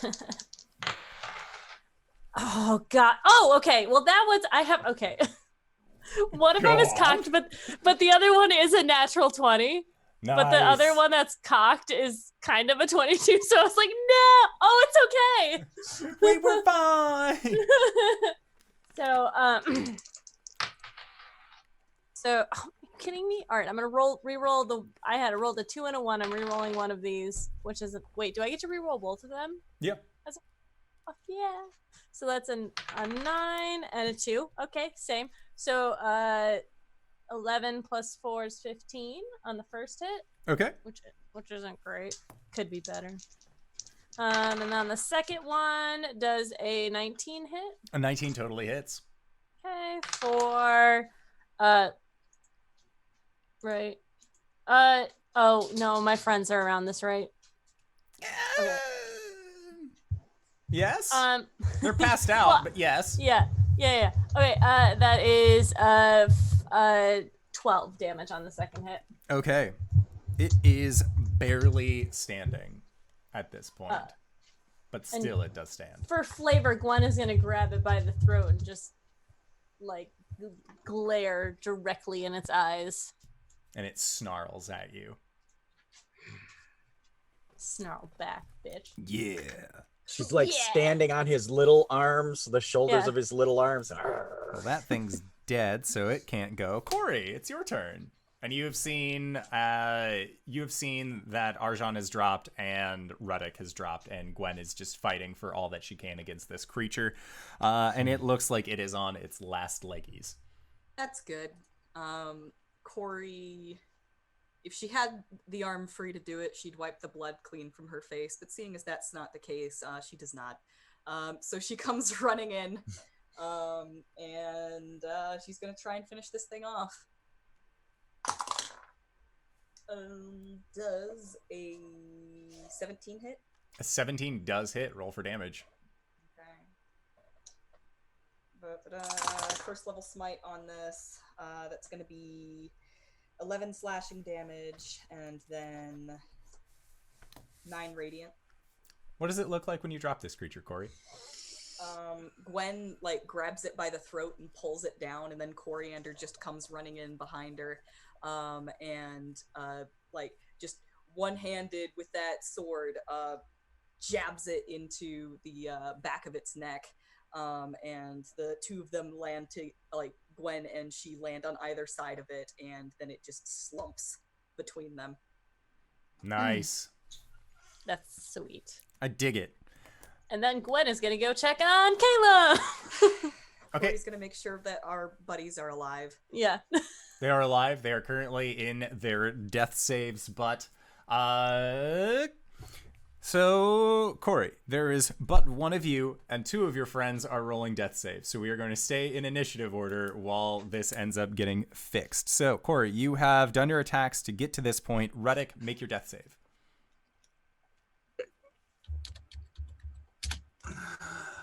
And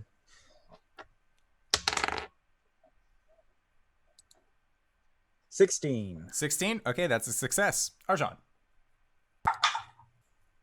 13. Okay, another success. So Gwen, you rush over to go and investigate Caelum, and you start undoing this long, gross tongue, and you can see that his shield is still there. Okay, good. He's a bit injured. You can see that he also has some pretty deep scratches and bites on him from where these creatures have attacked him. And it looks like there is some infection around where the bite is as well. It looks like they used some sort of poison on him in order to continue the dropping. When she gets a chance, she will use her. She has a healing potion, and she'll give it to him. Okay. Sounds good. So then, Cori, who are you applying your heals to first, Ruddick or Arjan? I am out of lay on hands. I'm going to walk up between them. Are they within like 30 feet of each other? Yeah. Okay, I'm going to walk up between them. I'm going to turn around. Gwen, quickly, is Caelum alive? He is. Yeah, he's alive. He's good. All right. She kind of sighs with relief, and then she holds the sword in front of her, and she's going to cast Aura of Vitality. Ooh. as a standard action, and Aura Vitality allows me to heal an ally within the aura as a bonus action. So I'm going. Who looks the worst of the two of them? We both are We unconscious. both look pretty bad. Ruddick has Okay. been hurt continuously, and Arjan got new scales yesterday. Okay. So Ruddick's getting the first one. And the Thank next you. one will come around next round. Ruddick, you're getting 9 hit points. Nice. Okay. And Gwen, as you pour the healing potion into Caelum's mouth, it seems like the poison has worked enough on him that he is still unconscious, but he's been healed. You can see that it's beginning, like some of the varicose veins that he had on those bite marks are beginning to recede. Okay, Gwen's going to pull him so he's on his stomach. She's going to pull his arms over her shoulders so his head is on her shoulder, and she's going to backpack walk him towards the group. Okay, and his legs are just draped along the ground. I mean, she could do this, but it would be like really awkward. Because again, his arms are slumped Yeah. forward. He's dead waiting right now. Yeah. It would hurt like hell too. Yeah. Two little halfling paws in your guts. Yeah. Yeah. So Caelum has been recovered. The enemy is defeated. Ruddick, you have been brought out of death saves because Cori is praying real heckin' hard right now. And at the beginning of the next round, Arjan, you two will be healed. You get 3. Love Sorry, it. I rolled bad. All right. See if we can get anything from this room. See if we can find anything why these guys I can targeted do this 8 Caelum. more times, so long as I have concentration. Nice. Yeah. So as long as you guys stay in this general area for the next minute, Cori, you will be able to heal accordingly. I'll Cursory roll glance for it, around the and you guys know room. what you get.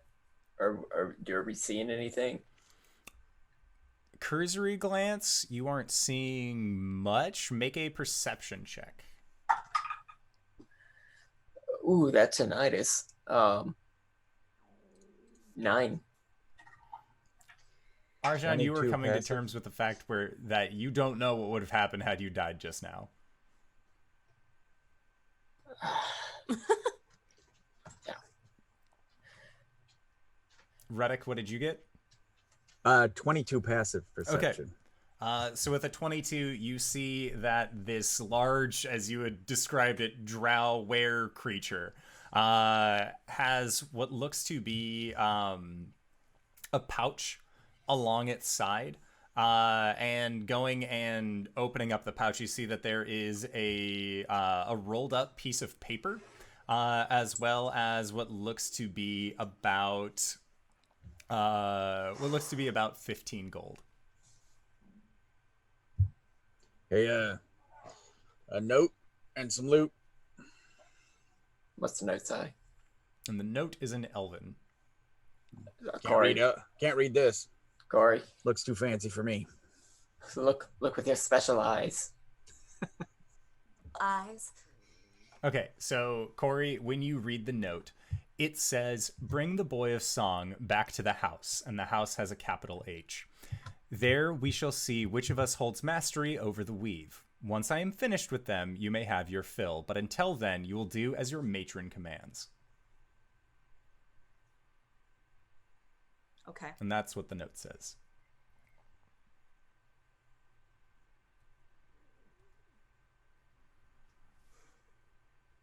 Okay. What does that mean? Do you say that? Sorry. Do you say Yeah, that? I'll go ahead and say it out loud. The matron. That sounds like a drow thing. I assume that this was his. And she points down at the Dragloth. Is that And what whereas the four-legged creature is beginning to just melt and turn into this Icarus form, the Dragoloth isn't disappearing. Its body is just staying there.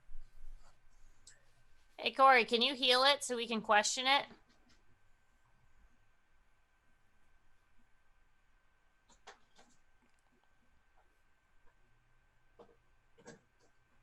What? Live?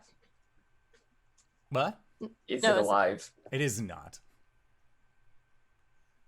You guys had axed it and then left it alone Yeah. for too Yeah. long to then be Yeah, like, oh, yeah, wait, yeah. health potion this bad boy. Yeah. I'm afraid this one's done.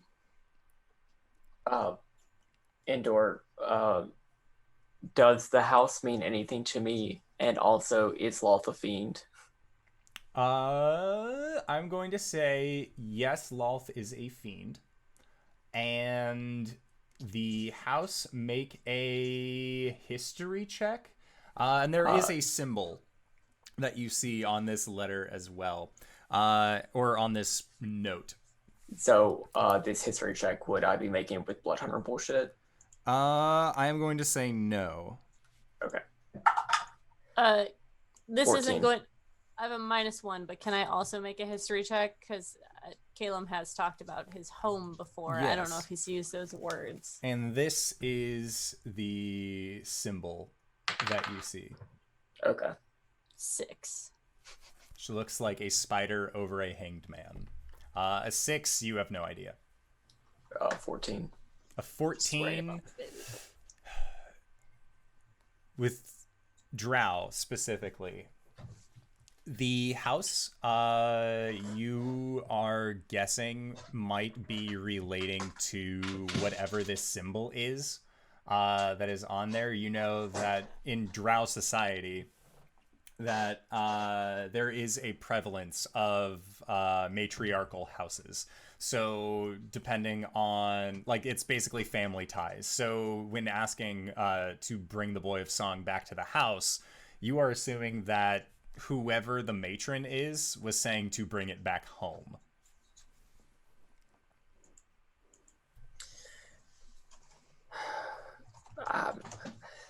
Sounds like a drow house thing. A drow house? Yeah. Like in the Underdark? I mean, that makes sense. I have to be honest, I don't know a lot about drow culture. I mean, They show up down here sometimes. So can we get to the Underdark from here? Can they get to the Underdark from here? probably. I would But imagine. we should probably focus on getting Caelum out of here. All right. Cori, there's no way that you'd be able to, like, talk to Olivia. Thank you, Doran. Dad, can you hear me? Yeah. Now it can. It gives you like a sad and almost irritated look.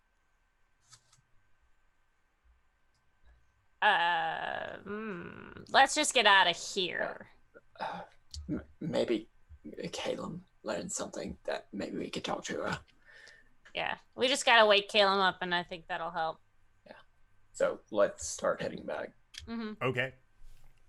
Yeah, so Arjan, make a survival check. Unless, Ruddick, do your ranger abilities prevent you from getting lost? I do not have that as Okay, a background cool. thing. You don't have favorite terrain? Or natural explorer? I do. Man, it is mountain. So Yeah. I will count Okay. this as mountain. So yeah, you Okay. guys are fine making your way back. And then, of course, you get to the 40-foot sheer face on this. Your ropes are still there, but you have with you Cybra as well as Caelum's unconscious body that you then have to try and bring up this rock face as well. So how are you guys going about this? hentai harness. Yep. God damn it. He has rope. Yep. He does. And does have And rope. it's silk. Yes, and he has silk rope. So yeah, Gwen will tie him to her and just climb the thing. Okay, Gwen, make an athletics check. Okay. Does it seem like it'll be more difficult? What should I? Yes, it's going to be at a rage? higher DC. Okay, I will rage for it because I have more. You can use the rope too. Yeah, 21. Okay, 21. Yeah, Gwen, you with Caelum wrapped up on your back. It is no real issue to get up the side of this sheer face.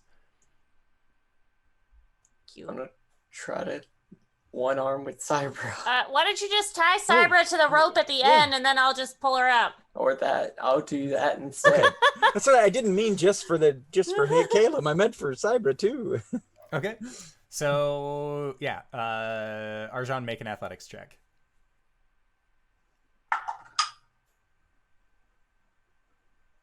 14. Okay, 14. Yeah, you managed to get up the side of this rock face, no problem. Cori.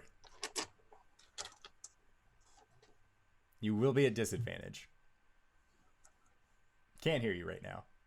Sorry. Hi. Hi. Hi. Hi. With a climbing kit, it's with advantage, and one arm is disadvantage. Yes, so so you out. roll flat. All right, here I go. Oh, butts. Okay, that's fine. I'm good at this. 12. Okay, so Cori, it definitely takes you a lot longer than your companions, but you are going at this with just one arm. You are, however, able to make it to the flat outcropping. Just foothold, wrap, pull, foothold. It's slow going, but she does it. Yeah. And then Ruddick. Yeah, so this time I get like a 16. Okay. 16. 16 is enough. And then once you are all up at the top, it is a combined effort from the four of you to bring Cybra up the side of this cliff face. Honestly, you just need Gwen to do it. Everyone else is more just like there for moral support, but because Gwen has twice the strength that she would otherwise normally get because of the runt axe, it is just... Cybra, if anything, yelps at how quickly she is scaling up. More? Is a confused Bork, and she is glad to be on solid ground again after she has been brought up. It's actually like a little bit of a wrestling match, almost to just get the ropes off at that point, because she's just so like, no, I don't want to be touched. Like, And then she gets the zoomies and like a puppy in the snow. but yeah, so you guys have recovered Caelum. You have defeated the monsters within this tunnel, and you are making your way back to Sirt's Hellier. The overall trip will take roughly about 3 hours in order to do so. So is there anything that you guys would like to discuss while you are on your way there? So, what exactly happened? Yeah, did they say anything?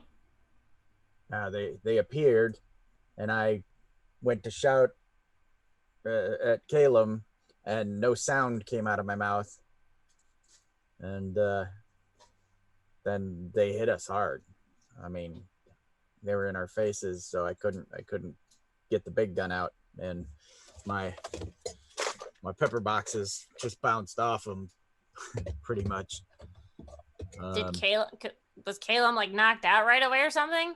No, he couldn't speak, so he was trying to magic up and couldn't do anything, and so they were on him and just bam, bam, started pounding on him.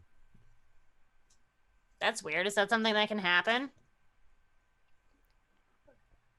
I mean,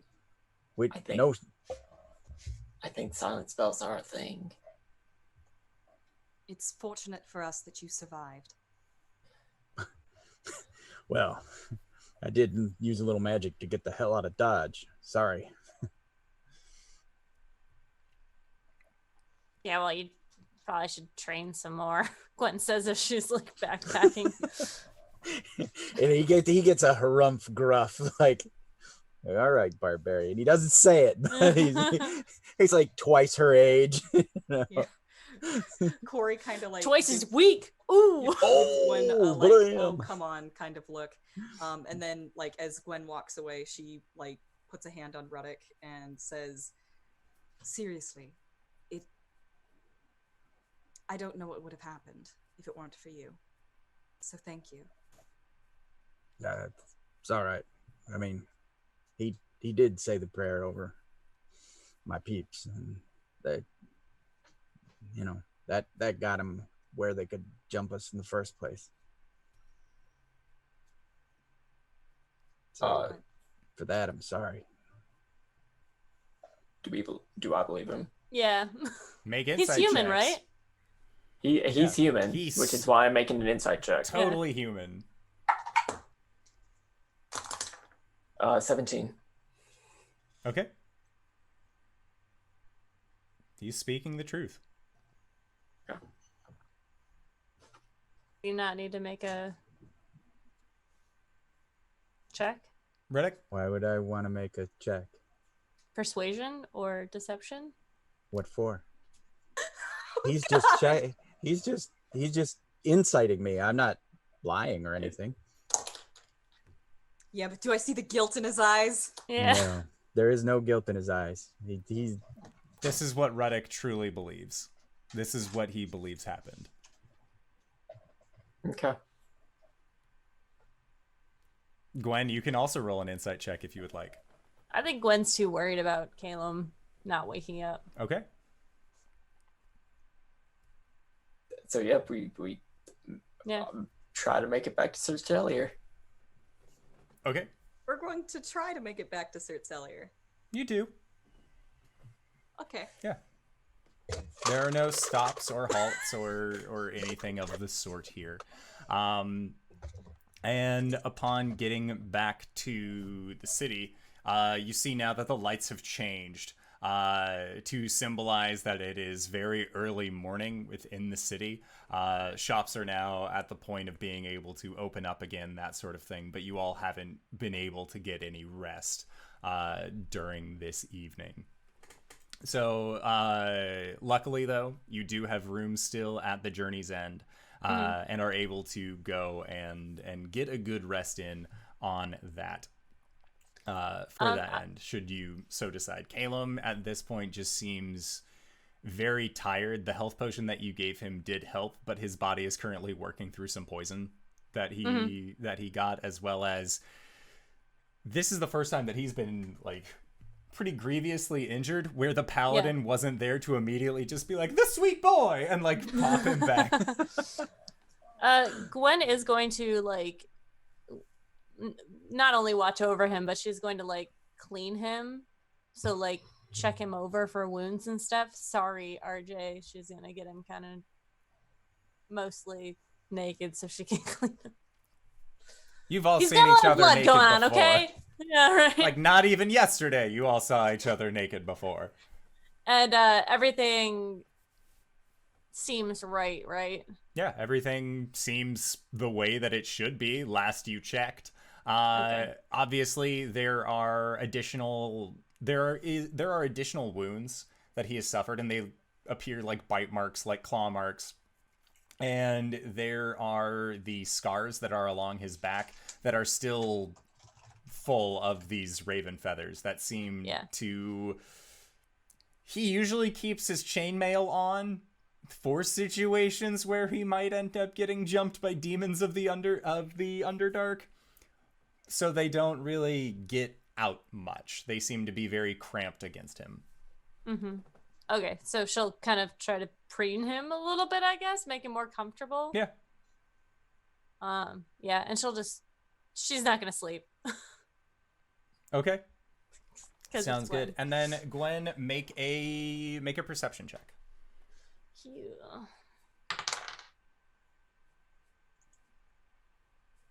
7. Okay. Yeah, no, you don't spot anything out of the ordinary on your boy. And his shield's fine too? Yeah, his shield is fine. All of his possessions that you know that he has are there. Yeah. All of the ones that he keeps outwardly, anyways. Yeah. All right, and then Arjan and Cori, you have watched as Gwen has just said, I'm taking him up, I'm cleaning him, and is going to, like, take care of the boy. Would you two like to have any, would you two like to say anything, especially with Ruddick still here?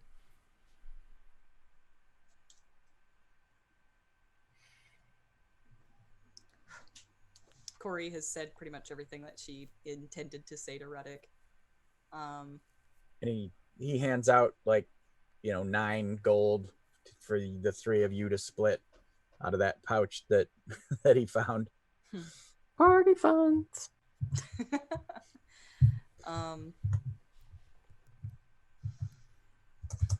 Cori is just kind of get out that note and hold it while looking at Arjan and say, I don't think there's anything that we can do with this until Caelum wakes up. Right. I I want to keep watch, but I need to rest. I won't be of any use. Then go ahead.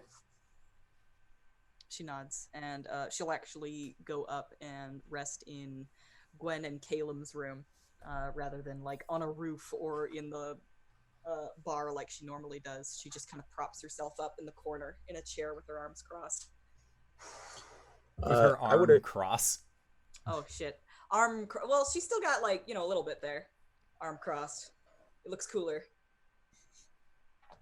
I would have grabbed some demon goo and whatever that the Dragoloth's head, just to take back to the guild. So the head is that of a large creature. It would have taken you quite a bit of effort to bring it back with you. All right, then it shrunk its ears, shrunk, or something. Okay. Just enough so somebody with some smarts can identify it. Okay. And that we don't leave the town open to Underdark invasion or some crap. Yeah, that's probably for the best. And they thank you for alerting them and ask a general what happened to you. And you explain the situation where you got jumped, and they... Does it get me in good enough graces to be able to stay overnight? At the lodge, yeah. Yeah. Not in my room. No, at the Hunter's at Lodge. The lodge. Yeah. At the lodge. At the Because Great I was Lodge, on the outs. Yeah, at the Great Lodge, you are given a room, especially for having dealt with the Wastrolith, and then with this creature as well. They are willing to open their doors to you once more for this. Cool. And just before he even leaves, Arjan, he's just gonna say, "Look, I really appreciate what you did. My people are gonna be in touch." Yeah. Again, he pulls the thing out from under his breastplate and tunic, and it's like, I got it. I'm looking forward to it. Now, they'll find me anywhere, right? They'll find you anywhere. Sounds good. Okay. Good luck. Thanks for the job. Maybe I can retire in peace. Well, in Relative. as peaceful as it's ever going to get for someone like me. He kind of smiles. I understand. Scruffs his beard and touches his eye scar and nods. And then and Gwen already went upstairs with Cori, or with Caelum, and Cori followed, yeah. Oh, Cori went upstairs too. He's like, I'm gonna take some stuff back to report into the lodge and guild, and I'll stay there if we need to talk about anything else. Send someone my way or whatnot. Like I said, my people are going to be in touch. Sounds good. Thanks again. Big dragon paw. Okay. And so, Ruddick, you retire to the Great Lodge, the headquarters of the Ceaseless Quarry. Arjan, you are left in the basement of the bar, or in the base layer of the bar, not the basement. And you said that you were going to be staying watch, so are you just going to be awake during the early morning hours of this bar's function? Okay. And at some point, a waiter ends up coming over and asking if they can get you anything, water, booze. They know that you're staying upstairs, so they aren't going to kick you out for just sitting in their bar, even if you don't order anything, but they just want to make sure that you're taken care of. Yeah, he's just sitting there. Okay. And then Gwen, you are up there cleaning Caelum, making sure that he is well looked after, and then Cori ends up coming into the room. And at this point, it is just the two of you looking at Caelum. You've removed his shirt, so he just has the feathers kind of coming off of his back. And Cori looks tired. Gwen, you had a drinking challenge earlier in the day, and then, like, you had your hangover in, like, hour 4, and you are now at the point of tired after having come down from the amount of liquor that you have consumed. Is there anything that the two of you would like to talk about while in the same room together? I'm not gonna say I told you so. Don't. What is with? I mean, like, one would think that a person who hunts monsters for a living could, like, handle himself for 5 minutes. Cori's just kind of sitting there with her arm crossed and, like, her eyes are closed. Right. Listening. I mean, like, something bad just happened to him. Why did something bad have to happen to him again?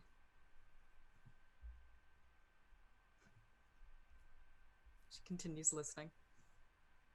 Fine. Caelum, stop doing stupid shit. Stop going off with people you don't know. Because guess what? You get hurt. And if I'm not by you, apparently bad things happen. So get ready. I'm going to buy you a fucking leash. And then she just crosses her arms on the bed next to him. And you hear a very far away, despondent, no. Like, escape Caelum. Cori opens one eye, and she can't help but snicker just a little bit. Yeah, and I'll just watch him for the rest of the night. Watch And- both of them, these stupid elves. And the last thing that Caelum says before he passes out, it's just, it was gonna be fine. I knew you guys would come for me. And then he is just taken with sleep. Gwen brushes his hair. Okay. So Gwen, make a Constitution save to stay up for God. fucking hours again. Because every time anything happens to Caelum, Gwen's like, "I'm not sleeping." Rages to keep 16. awake. Okay. Yeah. A 16. That is enough to stave off the level of exhaustion. Oh, cool. A second level of exhaustion, anyways.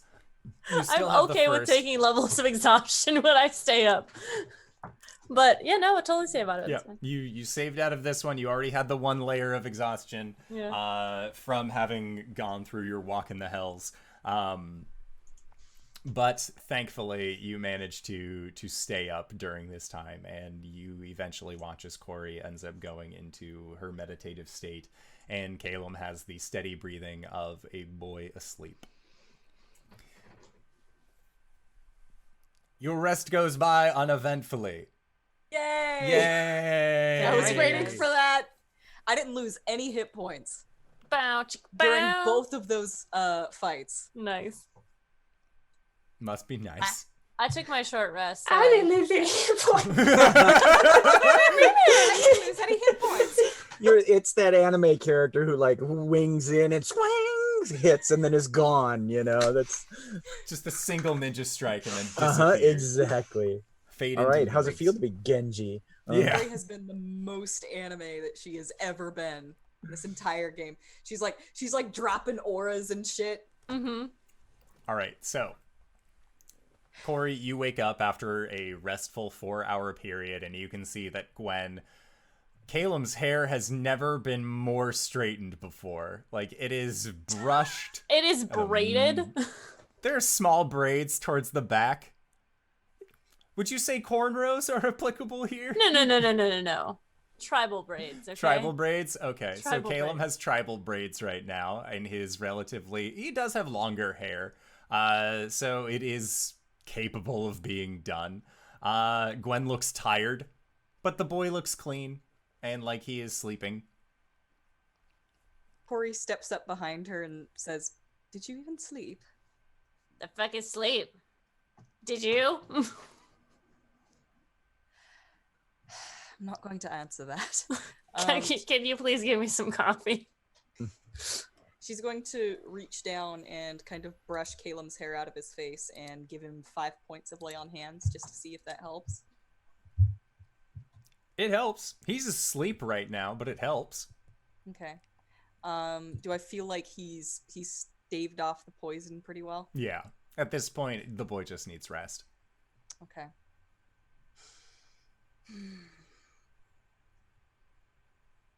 All right. I'll go get your coffee. Thank you. And eggs and toast. And eggs and toast. Thank Anything you. else for you?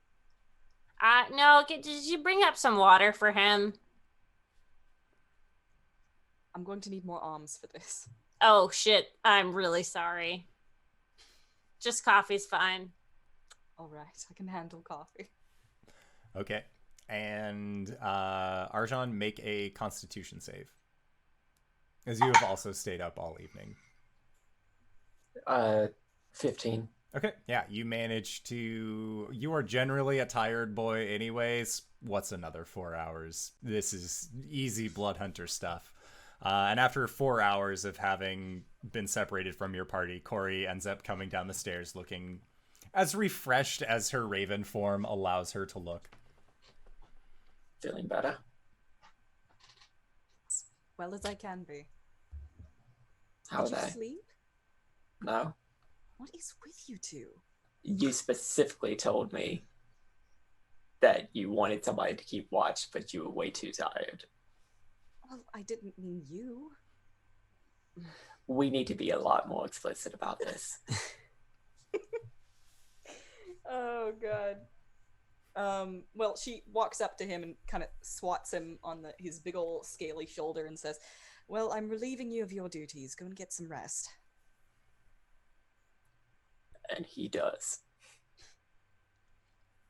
And then, Cori, you end up being able to bring Gwen the coffee. And if you would like, you can also send up all of the other foodstuffs with Arjan. All things told, Gwen, your breakfast is going to be 10 silver. I don't even care. I'm so fucking hungry right now. So 1 gold. Yep. I have silver that I can get rid of. Cool. And then, Cori, you are the only one who is up and not currently doing anything like attending the sleepy boy. You know, you still have about 4 hours until Caelum will be up and ready. So is there anything that you would like to do while your party worries over Caelum or sleeps or does whatever all else?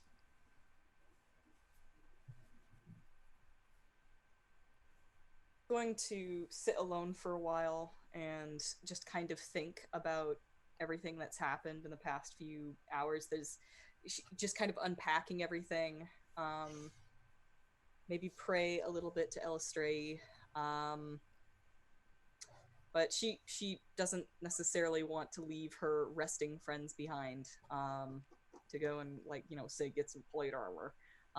We'll worry about that another time when things seem a little less dire. Yeah, she'll get out her corvid skull and, like, see where it's pointing and just kind of think and plan to herself. And honestly, just eagerly await for Caelum to wake up. Okay. Sounds good. And the corvid skull, as you are looking at it, it is like when you have when a magnet is on its magnetic northern pole and it is just pointing in different directions. It doesn't actually know where to point in this area. It's still glowing. Nebulous Certcellier, huh? Yes. Okay.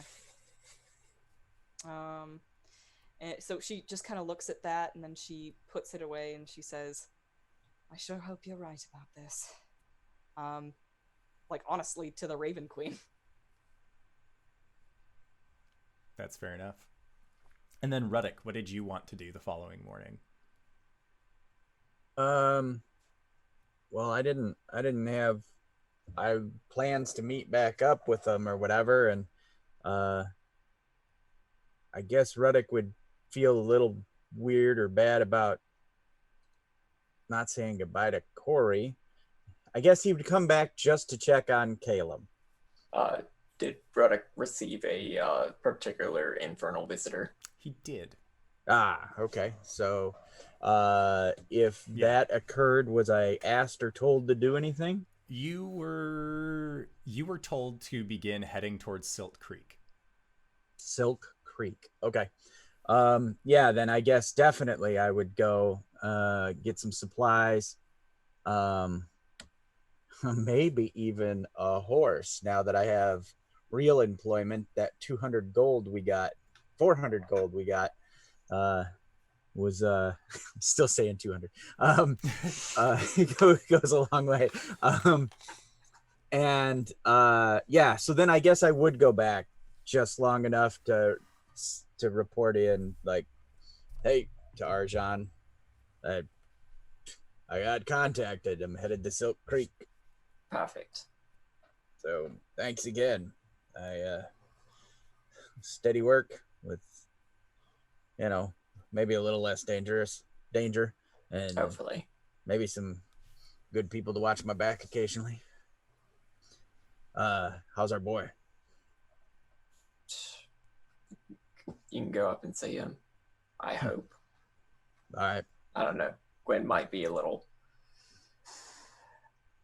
And I asked Protective. which room it is or whatever. He'll lead you up. Oh, okay. Go with Arjan.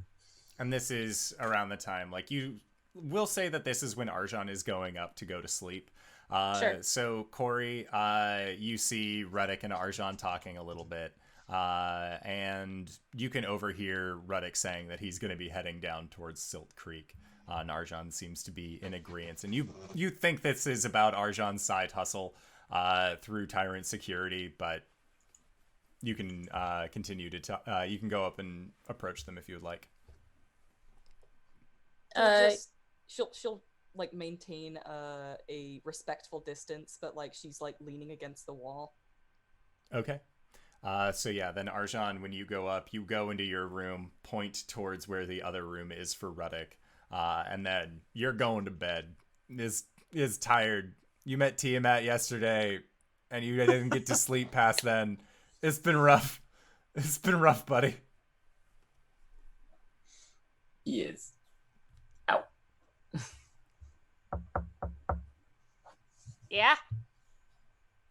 Hey, how's Caelum? You hear as Gwen walks over the door. She opens it up. He's sleeping. He's sleeping. But he's okay. Yeah. Cool. Cool. All right. Well, good kind of fighting with you. Mm-hmm. Bye. Tell him I said goodbye. Are you leaving? Yeah. Arjan's contacts sending me to Silk Creek. Cool. Have fun. Get better, old man. All right. closes the door. All right. And he feels bad that he didn't get to actually talk to Caelum and thank him again for saying a prayer over his friends. So when he comes down the stairs, he's looking pretty, like, a little dejected. And he just kind of assumes that Gwen's, a grumpy little dwarf. Excuse me. I know, and that's why I said Excuse me? it. That's why I said it. I didn't say gnome. I said dwarf. She But, looks really good for a dwarf. Yeah, You for can't a even dwarf, see the yeah. stubble of the beard coming in. Yeah, I know. It's Oh my amazing. God. But she even shaves the side of her head, so she's like risque. She's a risque dwarf. All right, so then dejectedly, kind of lumping down the stairs, he kind of looks over at Cori and gives her the sup nod. Yeah, just kind of smiles and tips her head to him. She's leaned up against the wall, all cool, and she's all like, All right. "That looked heartfelt." Yeah, boy was still asleep, so I won't get to say goodbye. So just nice to know he's all right. Nice meeting you. And he puts out to do the, wrist grabby, kind of warrior handshake thing. She does. Reciprocates. And then she's like, you do a pretty good job of taking care of yourself. Yeah, well. But you do wind up in a lot of dangerous situations. Yeah, well, you slip out sometimes when you can. She kind of moves her hair out of the way and shows her diamond earring. And she says, I've recently picked up a few new tricks. However, well, I can bring people back from the brink. But I need something from them first. Oh. If I were ever to find you in such a situation, I need your true name in order to rescue you. All right. And then he gives it to you, and his last name is really like mundane, stupid. You can, like Robertson or Smithson or something just so horribly mundane that as soon as last name is just Weaver. Yeah, exactly. Yeah, exactly. So there it was just like a Weaver something, and so and he tells you, and he says, appreciate that. Hope it never comes to it. Hopefully not. And then says, maybe our paths will cross again. Good luck out there. Good luck to you. And then he moseys out all gunslinger like, and goes and buys a new horse. Hell yeah. And he does, as a last little bit from Ruddick, and then we can shovel him. You do see him stop by an orphanage, and he lumps 200 gold into the box because he didn't think he was going to get 400 anyway. So that's his last little clunk into the box, and then he's got a beautiful horse though. He went a little opulent on the horse, and then clump, sunset. There he goes. What's the horse's name? The horse's name is Buddo. Thank you. Buddo. And I'll explain that in Nights in the Courtyard. Nights in the Courtyard. So, Ruddick, as you find yourself on this hilltop, your horse rears back majestically. You take a few, you want to take some pot shots off in the air. There's a whip crack sound as a tumbleweed spills by. And that is where we are going to call it for tonight's session. So I would like to say thank you to everybody who decided to stop on by and join us for this wonderful adventure. GB, thank you so much for being our guest once again. I greatly enjoyed tonight's session. So, GB, where can we find you? What do you do? Graybeard's Tavern, and you can find me on Twitter. My schedule is there. But some special things coming up tomorrow at I can't remember UK time. I think it's 4:00 Eastern Standard Time, my time. I'll be playing over on Pro Restarter's channel, and we'll be doing a one-shot of a system I've never played before, and I suddenly can't remember. It's something about Dusk Vale and City of Mist. Yeah, City of Mist. Yeah, and that's going to be my first time playing that, and I'm going to be playing a noir detective, amazingly enough. So that's coming up, and then I've got we've got Monster Noir on the 18th, not this Wednesday, but next Wednesday, something like that. And then Damn It Berries Salt Marsh is on Fridays now, or is it on Wednesdays, LB? You don't know. Okay, me either. We'll figure it out. But you can check me on Damn It Barry's channel. And then, of course, Encounter Roleplay, I will be doing a Christmas special on Thursday, the 19th, I think it is. So back again. And I love some games. So catch me everywhere you can find my schedule. Thanks always for having me. I love you guys. Cool. I'm LBHackEmUp. You can find me at LBHackEmUp on the Twitters. I play Mondays and Tuesdays on this channel normally. Yesterday was weird. I had a Monday night off, didn't know what to do with myself. And on Sunday we are playing the on Pro's channel with the lovely RJustice, doing our phase cipher system game. And if you check my Twitter, either Friday and Saturday, I'm going to be at the animal rescue that I foster my kittens through. They're doing an event, so expect kitten pictures, and perhaps I might be picking up 2 more kittens. So I'll have 5. I'm a maniac, but they're cute. Oh, Monster of the Week. You reminded me, LB. LB and I are in Monster of the Week every other Sunday over on Game Nights. Also, catch me this Saturday on the D&D Saturday morning show with our lovely Jordan with a PH. I wasn't allowed to say anything. I don't know if I was allowed to say anything before, but I'm fucking saying it now. So I'm so excited. Yeah. It's a good show. They're good people. Our show would not exist without the Saturday morning D&D show, so go and give those guys a follow. Oh, hoy! I'm Cyber. You can find me at CyberWolf1 on Twitter, where I shitpost and talk about the stuff I'm doing, like whenever I go live on Twitch.tv. So CyberWolf1. I'm giving money to charity on Saturday, and maybe you'll be able to do that too. I don't know. I'm just throwing my money at causes, but I'll be playing a special game. You'll want to stop by, cause who boy. Yeah, I play video games badly and talk about lore. There's no lore in this game. Archives of that, go to YouTube, youtube.com/cyberwolf501, where you can also find D&D Beyond homebrew tutorials and the podcast that Kyle with Nin and I do called Let's Talk About It, where we get drunk, do parkour, and talk about RPG stuff.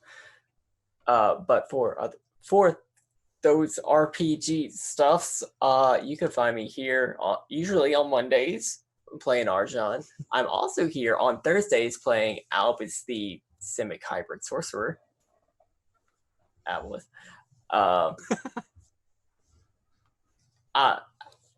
So that's cool. I'm also on the DM's Guild and do Tal'Dorei conversions of adventures on my Patreon, patreon.com/cyberwolf1, DanaeKeener.com. Speaking of DanaeKeener.com, hi everybody. I am Danae Keener of DanaeKeener.com. You can find me there doing nerdy drawings, mostly related to D&D and a lot of things on this channel. I play as Cori under the Eldrin Paladin during our homebrew game on Mondays, and on Tuesdays I run Curse of Strahd, of which there is only a few sessions left as we take our assault to Ravenloft. Shoot, I don't have anything else to say. Until next time, boy, like I'm filled with so many conflicted emotions. DanaeKeener.com.